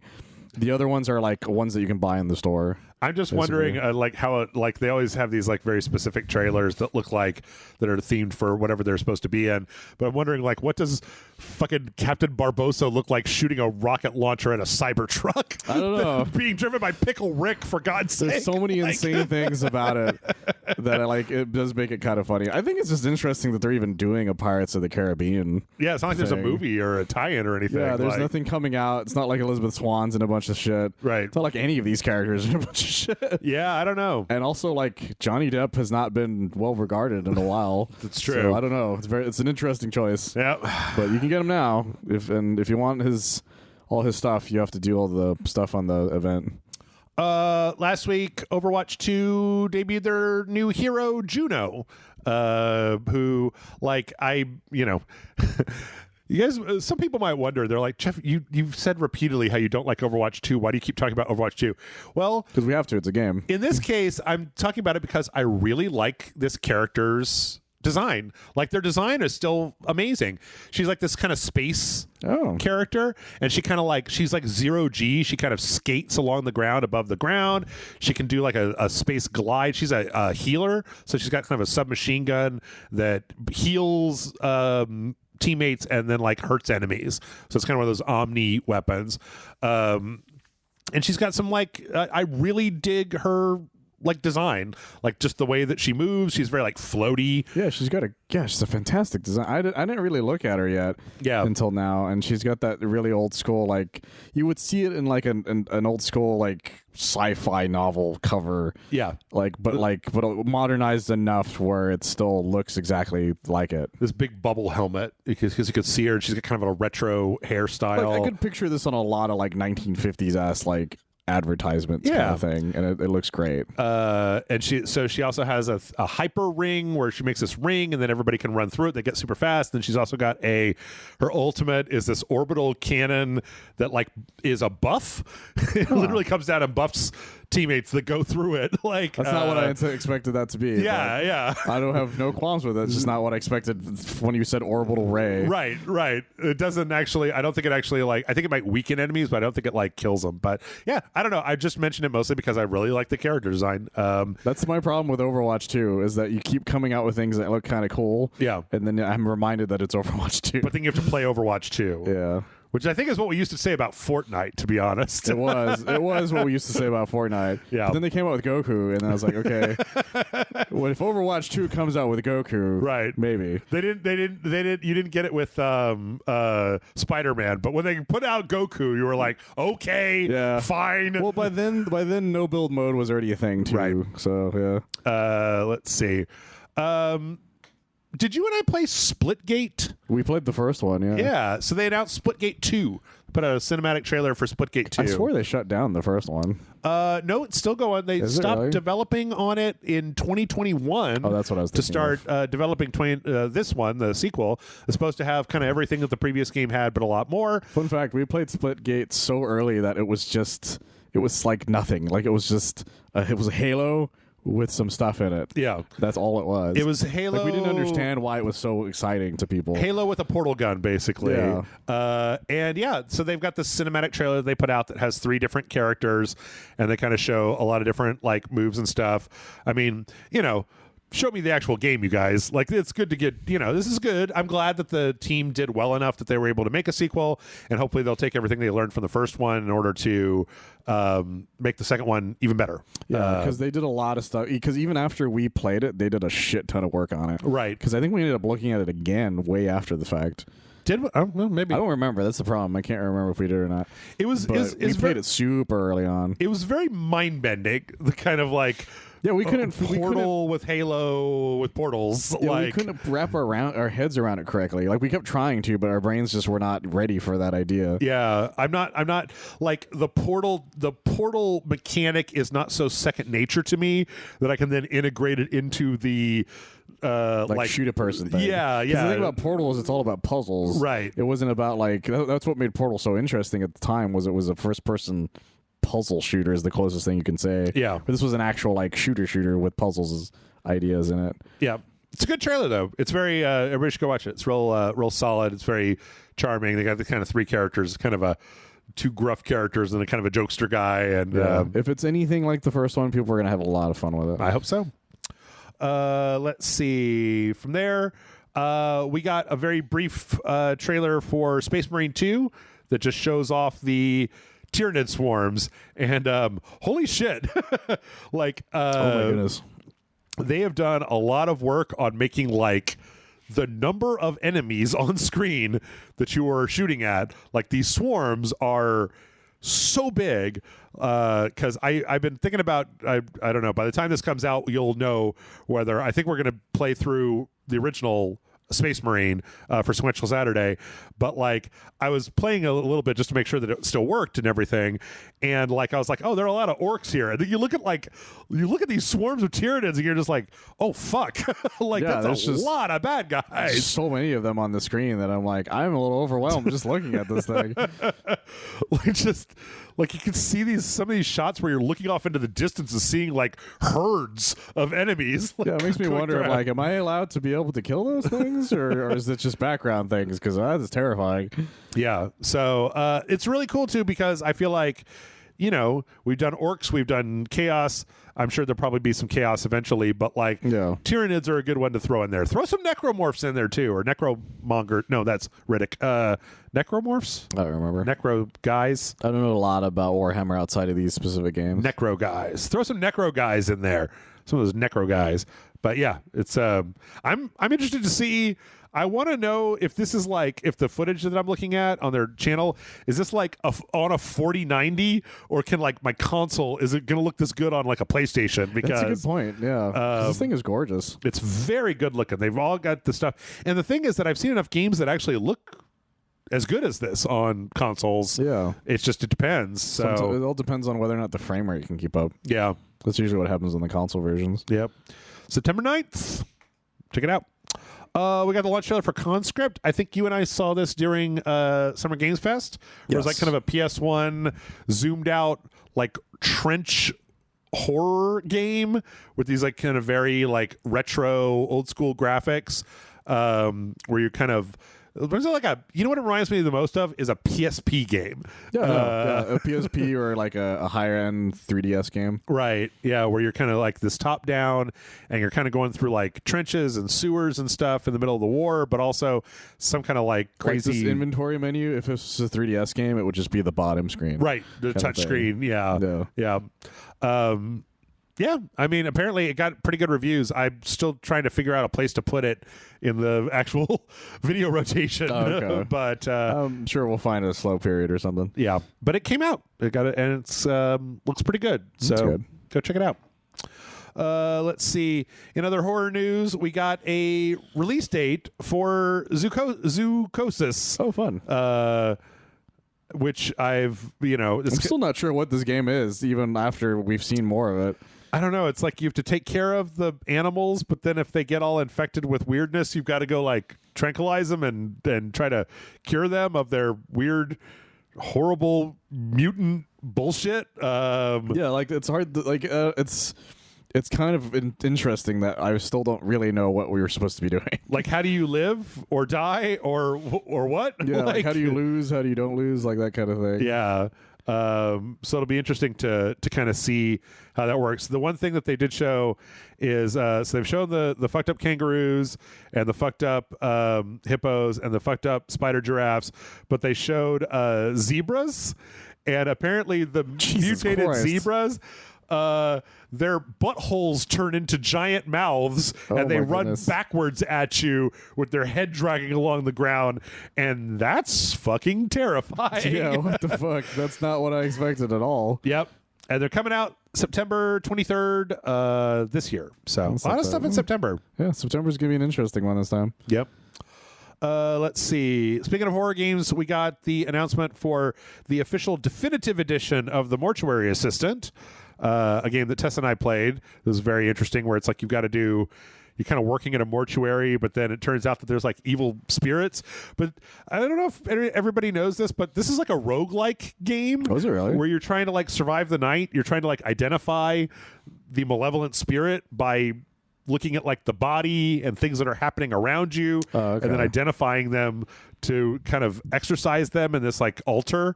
And it's a good concept. I'm glad to see that this is getting like a full-on release for like modern consoles and stuff. I think it was just on the PC and maybe the Switch before. Yeah, I remember you guys doing it on PC, if I remember correctly. Yes.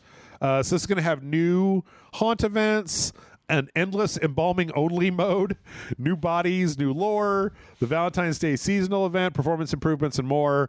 And it's launching on the PS4, PS5, Xbox One, Series X, and then the Switch versions are getting an update. PC and Switch version getting an update. And yeah, all that's happening, when was it? August 2nd. That's crazy. So, yeah. Good news. I mean, like, bad news, but good news.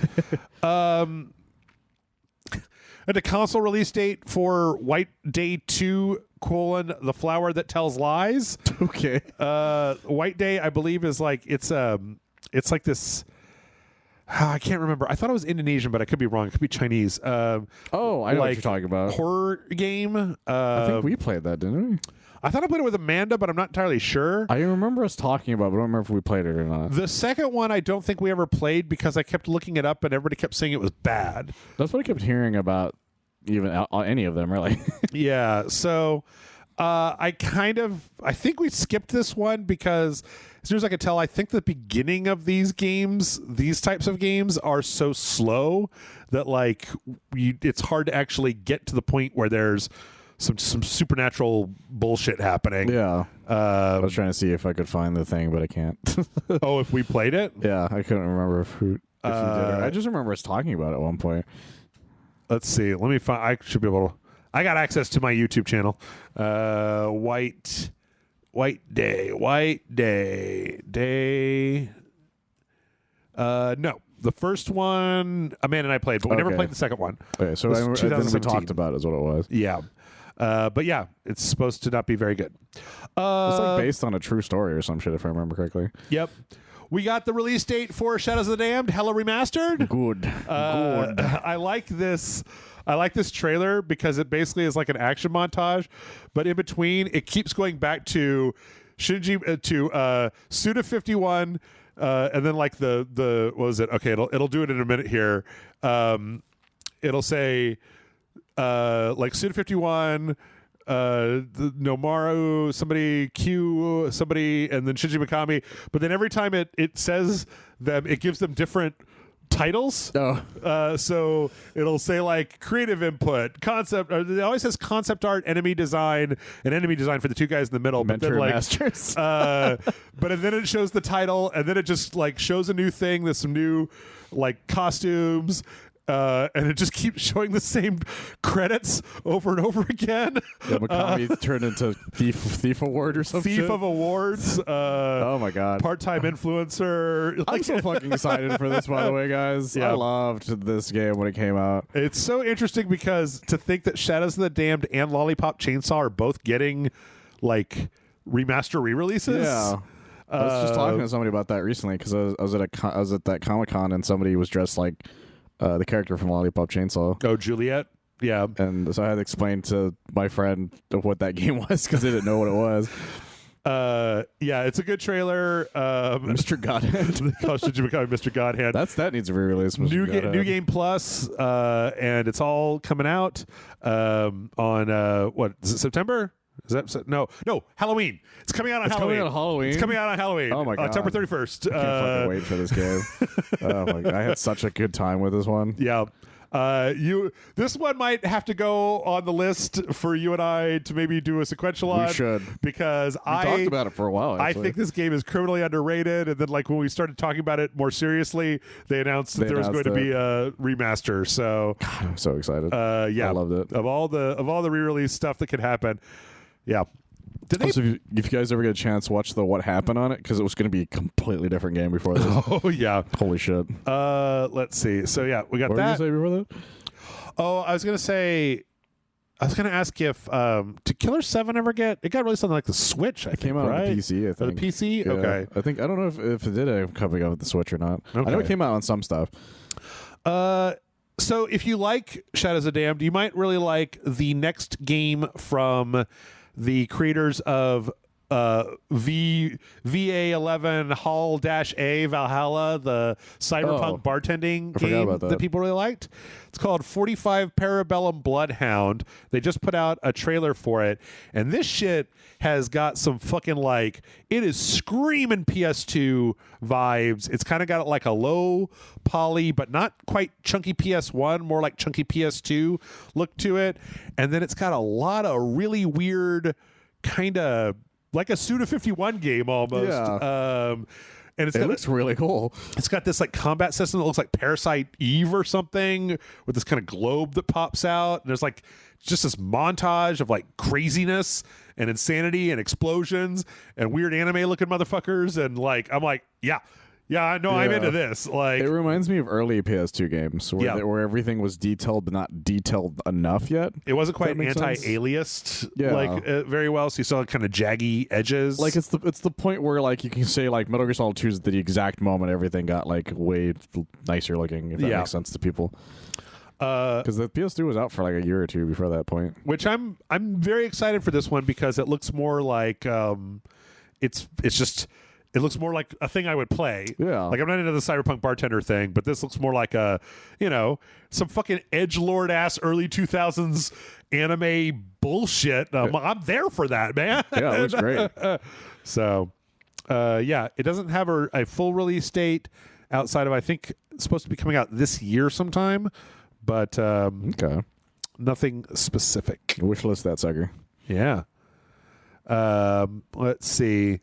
From there, we got a new game called Four Strike from Devolver Digital. Speaking of pixel-based action games, it's a really interesting game where you play as kind of like a kung fu master, but the whole point of it is you're in like a little stage that has like guys coming from both sides, and before the fight happens, you have the ability to like go into your mind and do the fight like over and over again to try to like figure out how you're going to fight like the four guys that you're fighting. And then like once you've like gone through and iterated and figured out like how you're going to do it without getting killed, then you have to execute on it. Then you have to execute that plan. You still have to do it in real time. I believe so. I mean, I think that's like what they were saying is that once you get done, then you have to go in and actually like do it. But that you get to like kind of practice ahead of time. Oh, that's really cool. Which is kind of an interesting concept. That's kind of crazy. Yeah.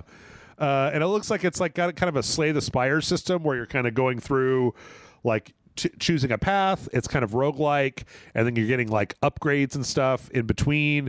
Like there's one they showed where you can like, when you knock a guy out, if he's got a weapon, you get to pick up that weapon type of thing. And it's got kind of a groovy retro art style. Like, the whole thing looks pretty cool. Yeah. Crazy idea, but I'm sure people are going to love that. Yeah. I think it's from, It's from the makers of like. I love that top comment. Whoa, what was it? Robert Downey Jr. Sherlock Holmes. Oh Simulator. yeah. Discombobulate. Yeah. I don't know. It's from a team. I think it's from the team that did Olesia, that game Olesia or whatever. It's coming on Switch as well. But yeah, looks like good stuff. Oh, did it have a release date? No, release date. No, just stuff that'll come out on. Yeah, Steam and Switch to start with. So interesting when Switch is like one of the first ones to get one of these games. Yeah, they pay for some of those indies. Yeah, pay good money. We got an early access trailer for that Cataclismo game that I feel like I just heard about 10 minutes ago, and now it's out. Is it already out? Yeah, it's in early access. It's like a tower defense, but you kind of play as like you kind of build your like defenses with like these kind of Lego pixel pieces. I could have sworn. Yeah, I remember seeing the trailer for this at one of the PC things, right? Yes. And then we're like, this looks kind of cool, but then we realized what it was, and you're like, oh, I don't really care about that. Yeah, I don't know. It's from the people that made Mage Seeker and Moonlighter. So it's definitely a departure because those are both like 2D kind of top-down action games. Because I remember that original trailer had this like story kind of trailer thing to right. it. Made it sound really cool, and then it was like tower defense. It's like, oh. I also think that this has something in common with, there's a game called like We Are Billions or something like that. That's like a tower defense game, but there's just like an obscene number of enemies coming at you. Okay. And so it seems to fall more into that like huge numbers of bad guys kind of category. At least that's somewhat more interesting, I guess. Yeah, but it's out now on Steam, so yeah, if you get a chance, there it is. Let's see. After that, we got this. This is very interesting. An update for that Atlas Fallen game. So the game with the sand, and you kind of got the sand powers. I literally forgot that game existed. Yep. When Bryce and I played it, and I didn't have the worst time playing it, but it just kind of came out when I was playing something else. So, the original trailers made it seem like it was going to be this much more intricate thing, and then it was what it was. So they're adding a bunch of new stuff. They're like streamlining some mechanics. They're adding some new powers. They're adding a new kind of like a new dungeon, a new way to get more loot and stuff. They're doing a really big update, I feel like, to try to probably bring people back, because this looks like, the sort of game that was made with a wing and a prayer, and I haven't seen anything saying that like it's doing very well. I haven't seen any reports that it sold very well, so I'm assuming it sold okay-ish. The thing is, it's one of those games that I didn't hear anyone talk about. Like, it came out and then just disappeared. Yeah. Which is strange for a game that had this much marketing into it. Yeah, there was a lot of trailers before it first came out. So, and then nothing after that. But yeah, free update August 10th with a bunch of new stuff. So, if you haven't tried it out, I don't know. I just got done playing that Flintlock game, and so I'm kind of in the mood. I was actually thinking about going back to this because I was like, I'm kind of in the mood for like a 10-hour third-person action game that isn't specifically a Souls-like, right? That just has its own mechanics. No, that makes sense. That happens all the time with some games where I'm like, I wish there's more of the non-Souls type of these types of games. Yeah. Let's see. From there, we got the trailer for the retail edition of Empire of the Ants is still coming. Remember, based on a Woody Allen? No, did I tell you this? No, you didn't tell me. Oh, I thought I remember. This is based on a book. Oh wait, no, I think you did mention that to me. It's like a book because it says like based on the book by so and so. I think we saw that in the trailer and then we got confused. Yeah, and I completely forgot about that till now. Where it's like it's a book about like a guy living his life and then like an ant living its life out in his yard and how they parallel their struggles. I completely forgot about that shit. But yeah, this still looks pretty good. Like as a Unreal Engine 5 game. Like, they've done a lot of good work at making everything look real weird and creepy. I'm sure this is going to creep the shit out of some people. Well, the fun thing is it's not even supposed to. It's just you're a bunch of ants, like, doing ant things. Not really much else I can say about that. Yeah. Still looks pretty good, though. November 7th is not coming out, but they have, like... That reversible cover is pretty cool, though. Yeah.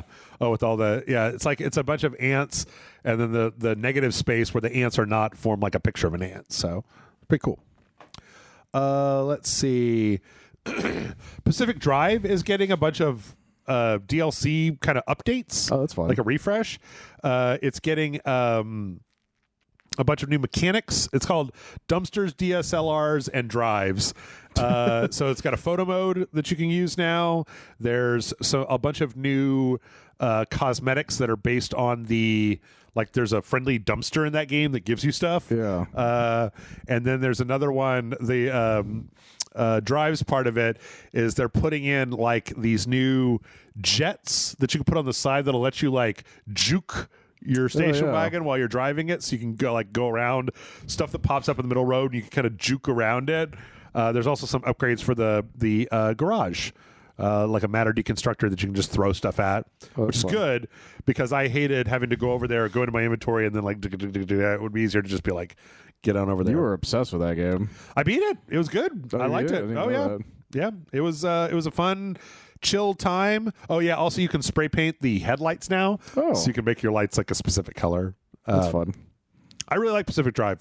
I think it was a really good time, and I hope people play it because it was kind of this just super chill 90s driving around, kind of doing stuff simulator. So when we played it, you're like, I have not died whatsoever in this entire thing. And then you immediately died in that when we did that video. Yep. I had one of my most catastrophic runs ever. It was brutal. It was bad. So funny. It was very bad. We got the launch trailer for the star named EOS. This, I think, there's a couple of trailers for this. This is from the creators of, what the hell is it called? It was a game that came out on Steam that was Behind the Frame, where it was like a woman, like an anime lady in like her apartment that was painting things that she saw outside, and so it's kind of a little painting simulator. Doesn't ring a bell. Yeah, I wouldn't be surprised if you hadn't heard it. So it's a game about this lady named Day that she's like taking pictures of stuff, and you're putting in a scrapbook, and it's kind of like learning about like this story about this woman. Apparently the whole game is like a couple hours long. Like it's kind of a real short, sweet little story thing. I don't know. We might check it out on Rage Select because it came out. The only thing, and I don't really want to get too far down this road, Michael, is that the main character is named Day, and that's spelled DEI. Oh, and I'm like, that's unfortunate. I might have changed that if I were you guys. I mean, I don't know if it ties into the story, but I might have changed it just because of where we live. Their full name is Deo. Yes. Because it looks like it's got an exquisite art style. It looks very nice for what it is. No, yeah, it's gorgeous looking. And it being not that long is like, it's surprising, but at the same time, it makes sense. Yeah. Because to make something that gorgeous and like it's probably a lot of work. Because their previous game, it was like it only came out like I think like a year ago, so it wasn't like they took a long time to make it. So, but yeah, it's out right now. Go check it out. We got the launch trailer for Dungeons of Hinterberg. Michael and I are both on record as being like, I don't know about this game. I don't know if I like it. Yeah. I'd almost forgotten about it until I saw it again. I was like, oh, that's right, this fucking thing. Yeah. That also came out last week on Game Pass. Did it really? Yes. Oh, shit. So you could totally go play it, Michael. I know you're broke right now. You could go play Dungeons of Hinterberg. I don't want to touch that thing.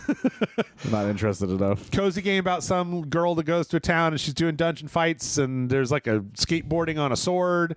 Nothing is wrong with this.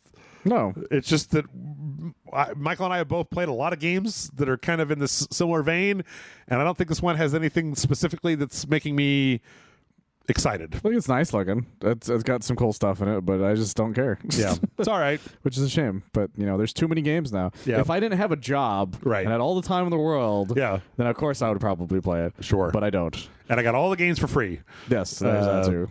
So, yeah. I don't know. Make me win the lottery and I'll play the game. The action just doesn't look all that compelling to me. No, it doesn't. And then all the other side stuff that I remember in the other trailers didn't sound all that interesting to me either. Yeah, true. Well, in other news that might be more interesting to people, PowerWash Simulator's got some new levels. Oh, cool. The Muckingham Files 3, this was voted on by communities. It's 2 new levels that are free. One is a dirty submarine, and the other one is a dirty aquarium. So it's kind of got like a beach theme to it. That's fun. I really want to play these, Michael, but I'm only 57% of the way through cleaning the biggest ship in Warhammer 40K. I forgot about that. And I don't want to do it. but I don't want to stop. You gotta do it in co-op mode, Jeff. That's how you gotta do it. Yeah, go online and then just walk away. Yeah. Then they get the OCD people to do it for you. Yeah. This looks great. I'm glad that that PowerWash Simulator is still getting big updates. So, yeah. And I wonder if the VR version has all this stuff in it. Oh yeah, I think some of them do. Some of them do, but they're still making more. I should. Yep. Good for them. Let's see. And then to wrap up, we got a few things. The Nintendo has put out a standalone Joy-Con charging dock. How is this barely a thing? Yeah. That's a good question. How has this not been a thing the entire time? They haven't had an official one where it's That's like so weird. It's basically just like the controller. It's like the little plastic thing that you put them into, except that it has like a base instead of like just the controller. Yeah. That's fucking weird. I never considered the fact that there wasn't one already. Yeah. That's so strange to me. Because you can buy multiple Joy-Cons, so why would you... Like, how else did people charge these things? Well, the thing is that a lot of people pointed out that, like, there already is a Joy-Con charger. It's called the Switch when it's in docked mode. Well, that's what I'm saying. Like, people buy, like, multiples of them so they can have, like, more of them to carry around. Because it's easier to carry one of those around than it is to carry, like, multiple pro controllers. Right. But, like... It just made me realize, how did people charge those? Did they just finish, take it off, put more on the Switch? Like, was that...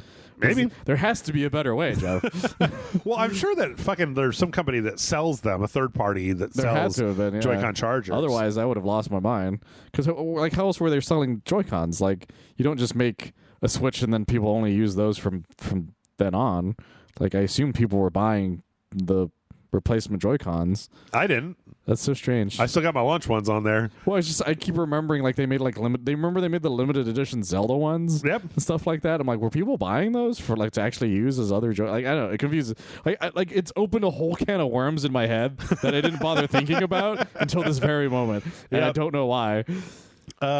We don't have a price, but it's coming out on October 17th. So yeah, I mean, if you've got multiple Joy-Cons and you want an official way to charge them, and you haven't already bought something, there you go. That's fascinating.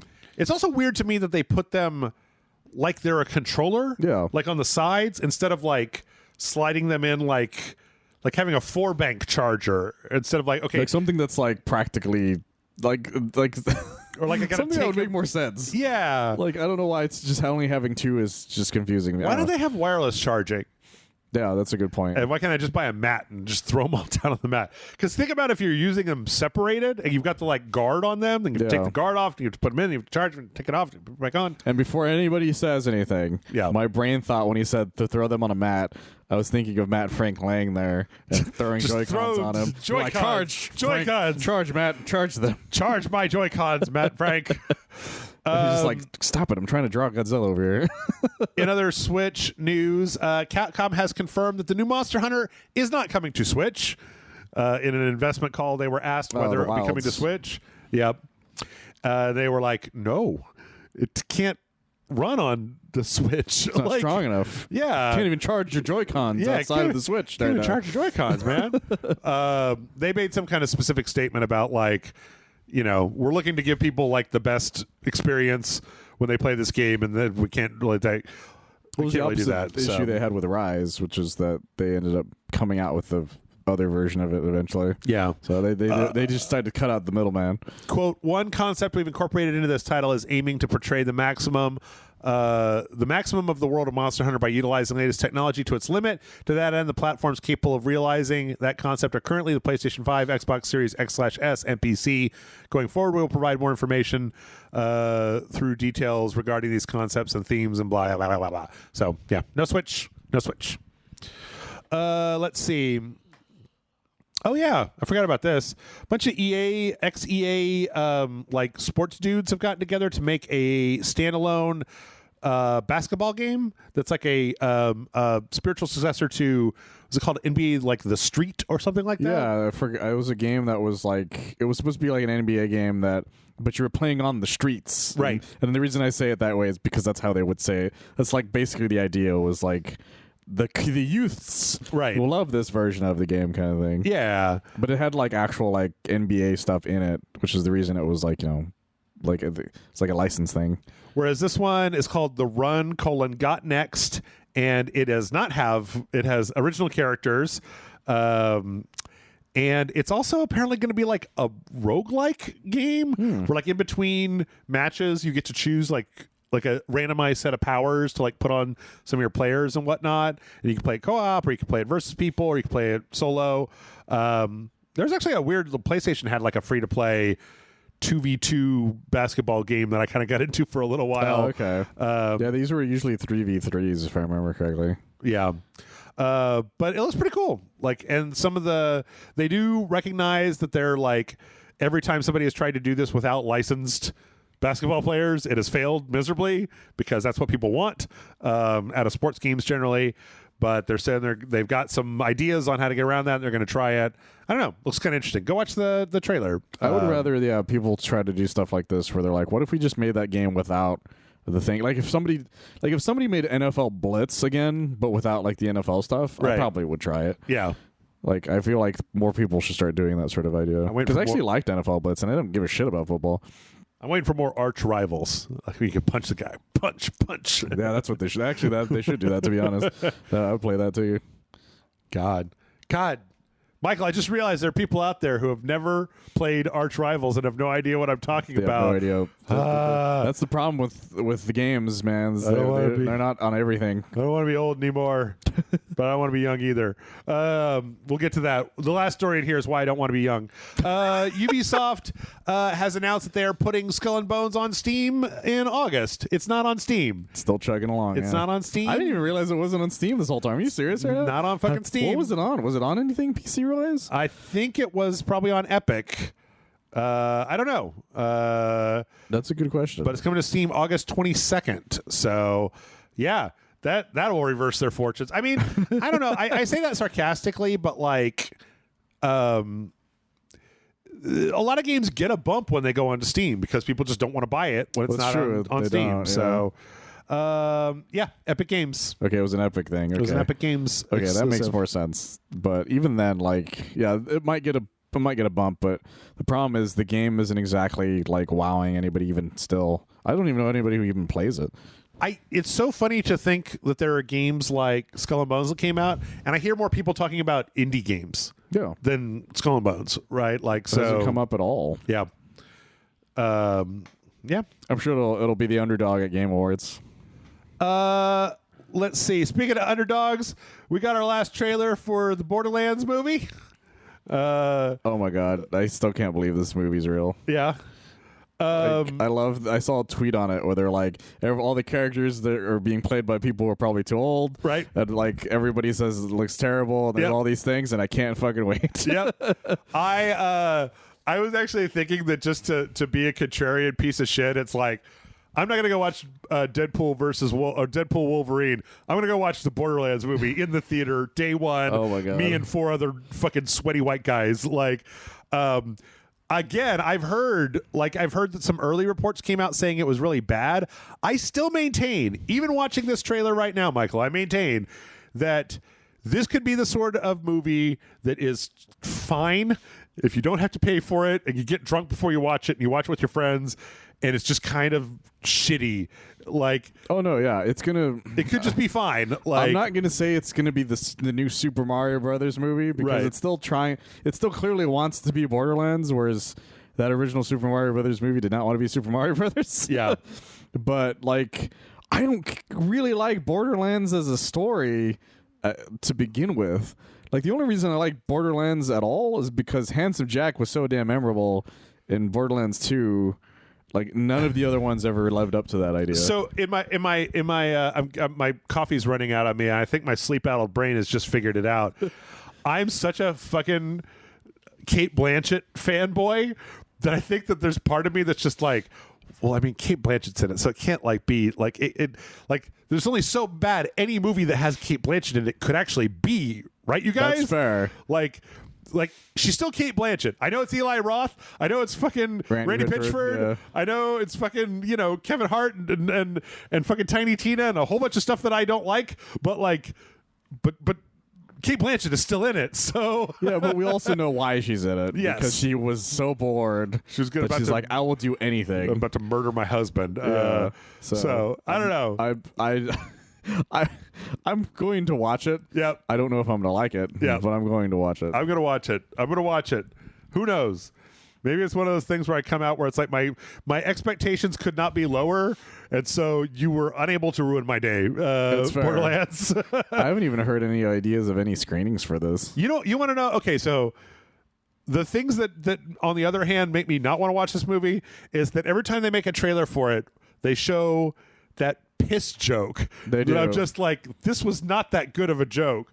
But then the other thing that I keep thinking about this movie is that this movie has fucking Gina Gershon in it, and it's just like they show her once, they show a flash of her in every trailer. They just like show her super briefly because she's playing Moxie, like, Yeah.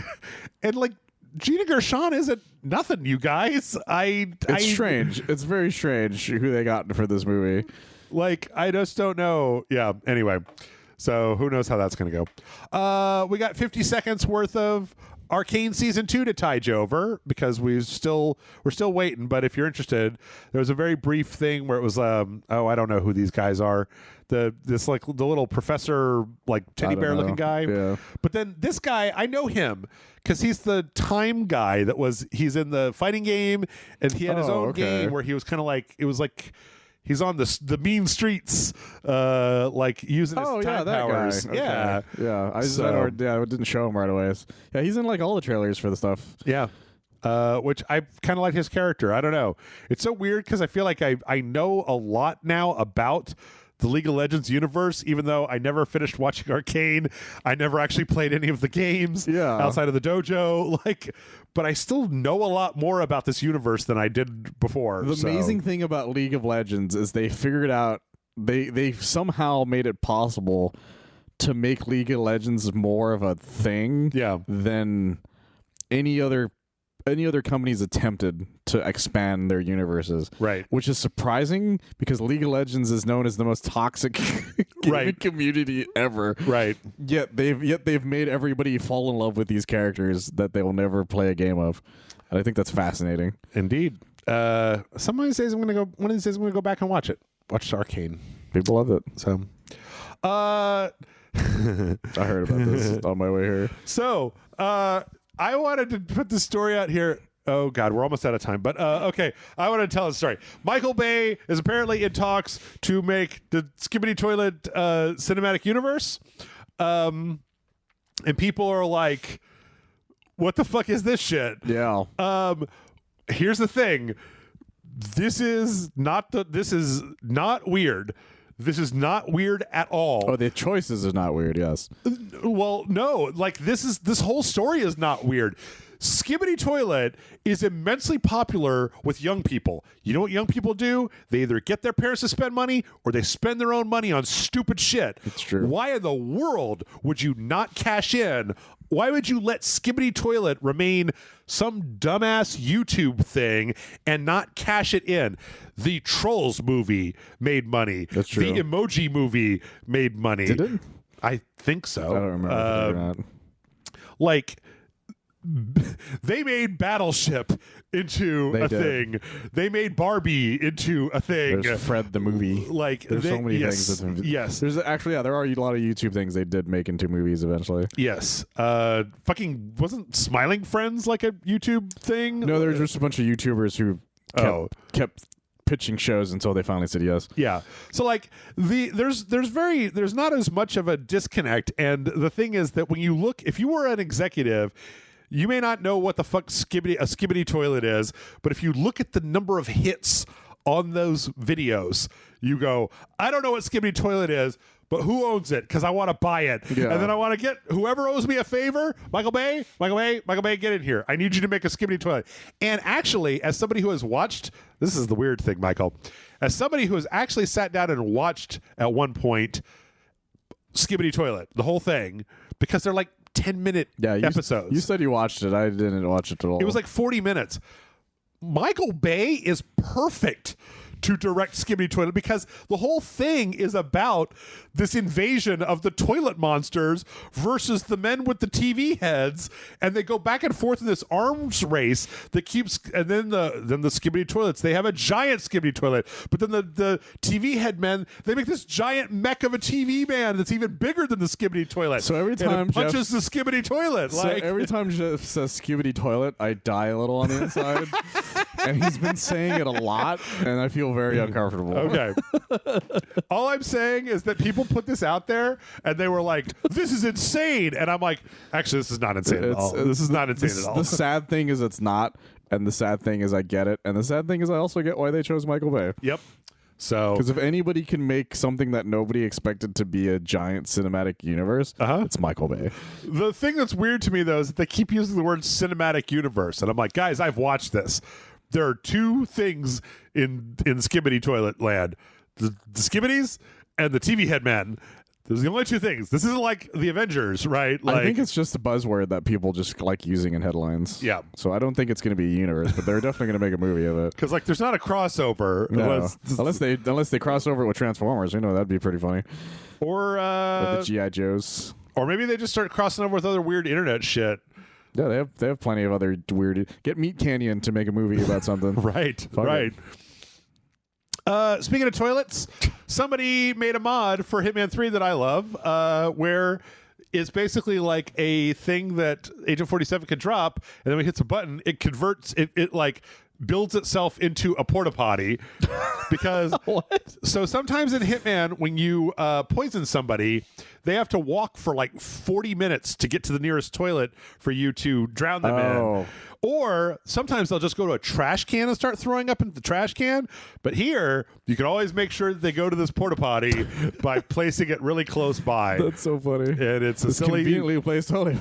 Yep, it's a silly mod, and you can put it wherever you want to, and that's pretty funny. And then you can just hide the body of there. Yep, that's so much fun. And then speaking of stuff that comes out of your butt, we got the news that there's not only going to be a Deadpool ass controller, but there's also going to be a Wolverine ass controller. And I believe that breaking news that also Mortal Kombat announced a bunch of ass controllers as well. Wait, like what? A Scorpion ass controller. Let's see. I saw this on my phone right before we started. Mortal Kombat. What is your take on the ass controllers? It's really dumb. Yeah. But the thing that always annoys me about these specific things is they make them sweepstakes things, so people can't just buy them. And that's what's annoying about it. Let's see. Boss Logic has shown off his. Oh, these are fan designs. Oh, the fan designs for one for it. Yeah, for Scorpion and Sub-Zero and Reptile and Smoke, with just like, because I think the reason for it is because the texture of the uniforms that they're using looks a lot like the ones from Mortal Kombat. So. Yeah, my issue always comes down to they keep releasing these really unique things. Yeah, and then there's one of them. There's only like one, or not even like. There's always just a sweepstakes thing. They don't sell them. Like they did that for the X-Men 97. Right. They're like there are these theme controls. Like, just let me buy the Cyclops one. I will buy it from you. Yeah. And then the same with like I think they made some other ones that are like that are just as like kind of cool. And they're like, and the same with the consoles, like, because there's specific consoles usually that come with these. Yep. And you just can't buy them. Like, the ones that made sense that they did sweepstakes for, they did that Sonic the Hedgehog one a long time ago. Yep. Where they made like fur controllers, right? Where like I wouldn't want to buy one of those, so that makes sense why that's a sweepstakes. But those other ones, I absolutely would have bought. There was a few where they did with the like an Xbox where the Xbox actually didn't work. Like, you couldn't actually use it. Is that a thing? There was like one or two of them where it was with a customized Series X, but it was like, but it doesn't actually work. I didn't know that. So I don't know. Yeah, I think that they should actually make these because I think they could probably sell them. I think it would be fine. They would sell. They would sell. If not, at minimum, somebody's going to use them to make their own stuff. You could sell them to YouTubers, for God's sake. Oh, 100%. I just bought a new Xbox controller, actually, because I fucking took my Xbox controller that I've been using for you and me playing X-Men Origins Wolverine apart to try to get the left trigger to stop sticking. Oh, yeah. And it was just like, no. And now it's even worse. And I'm just like, fuck it. They're on sale on Amazon for $45. Just give me a new one. Fucking fuck. That's fair. which I'm going to say, Michael, I have had multiple Xbox controllers that have stopped working. I've never had a problem with PlayStation controllers. No, not once. But they're just less ubiquitous for PC support. And last but not least, oh God, we're over time. I don't know if you saw this, Michael. So somebody took the Skyrim intro. Oh God. And they, you know how people have put the voices into Skyrim and then like they'll generate new voices, like new lines based on the voices? Well, they did that, but this is all like they redid the intro to Skyrim, but it's all using like modern Oh my goodness. slang. Like not fully modern slang, and they're but calling like Skyrim Skibidi. yeah. Like what's that? What does he say? His first thing is like, "You there? You're finally woke." But they're all doing it in the voices from Skyrim. Call him Simperial. Yeah. Like, and I can't. They also rename stuff like Goonerfell and like Far out gods. yeah, the Stormcucks and the Simpire and like Gooners and stepsisters and bides now, Rizzler. Jesus Christ. So this is worth watching. I actually thought about putting this by the Skibidi toilet story, but like it's kind of amazing. They do it all the way down into the actual like into the when actual the dragon appears. Yeah, well, not quite there. They do it up until the point where you go to make when you make the character. we go to make a character, because then when the character goes up and they turn around, when they turn the character around, they've got him modded to be the chat face. So that's a good final gag though. It's a good end. It's a good end. Yeah, that's so funny. Anyway, that's all. That's all we got. We're going out on fucking Rizzler, Skibidi, Chad memes. Jesus Christ. Michael, tell them where they can find you. We're not over here dying inside. You can find me on oneofus.net. We do a lot of movie, television. Jesus Christ. Yep. Movie, television reviews. Right now, the newest stuff that I have on there is Chris started releasing the Annecy Film Festival stuff that I did. Oh, okay. With Muchak. So go ahead and listen to those. All right. Now, if you all excuse me, I'm going to go get my fucking trash can back. So, yeah, watch out, motherfuckers.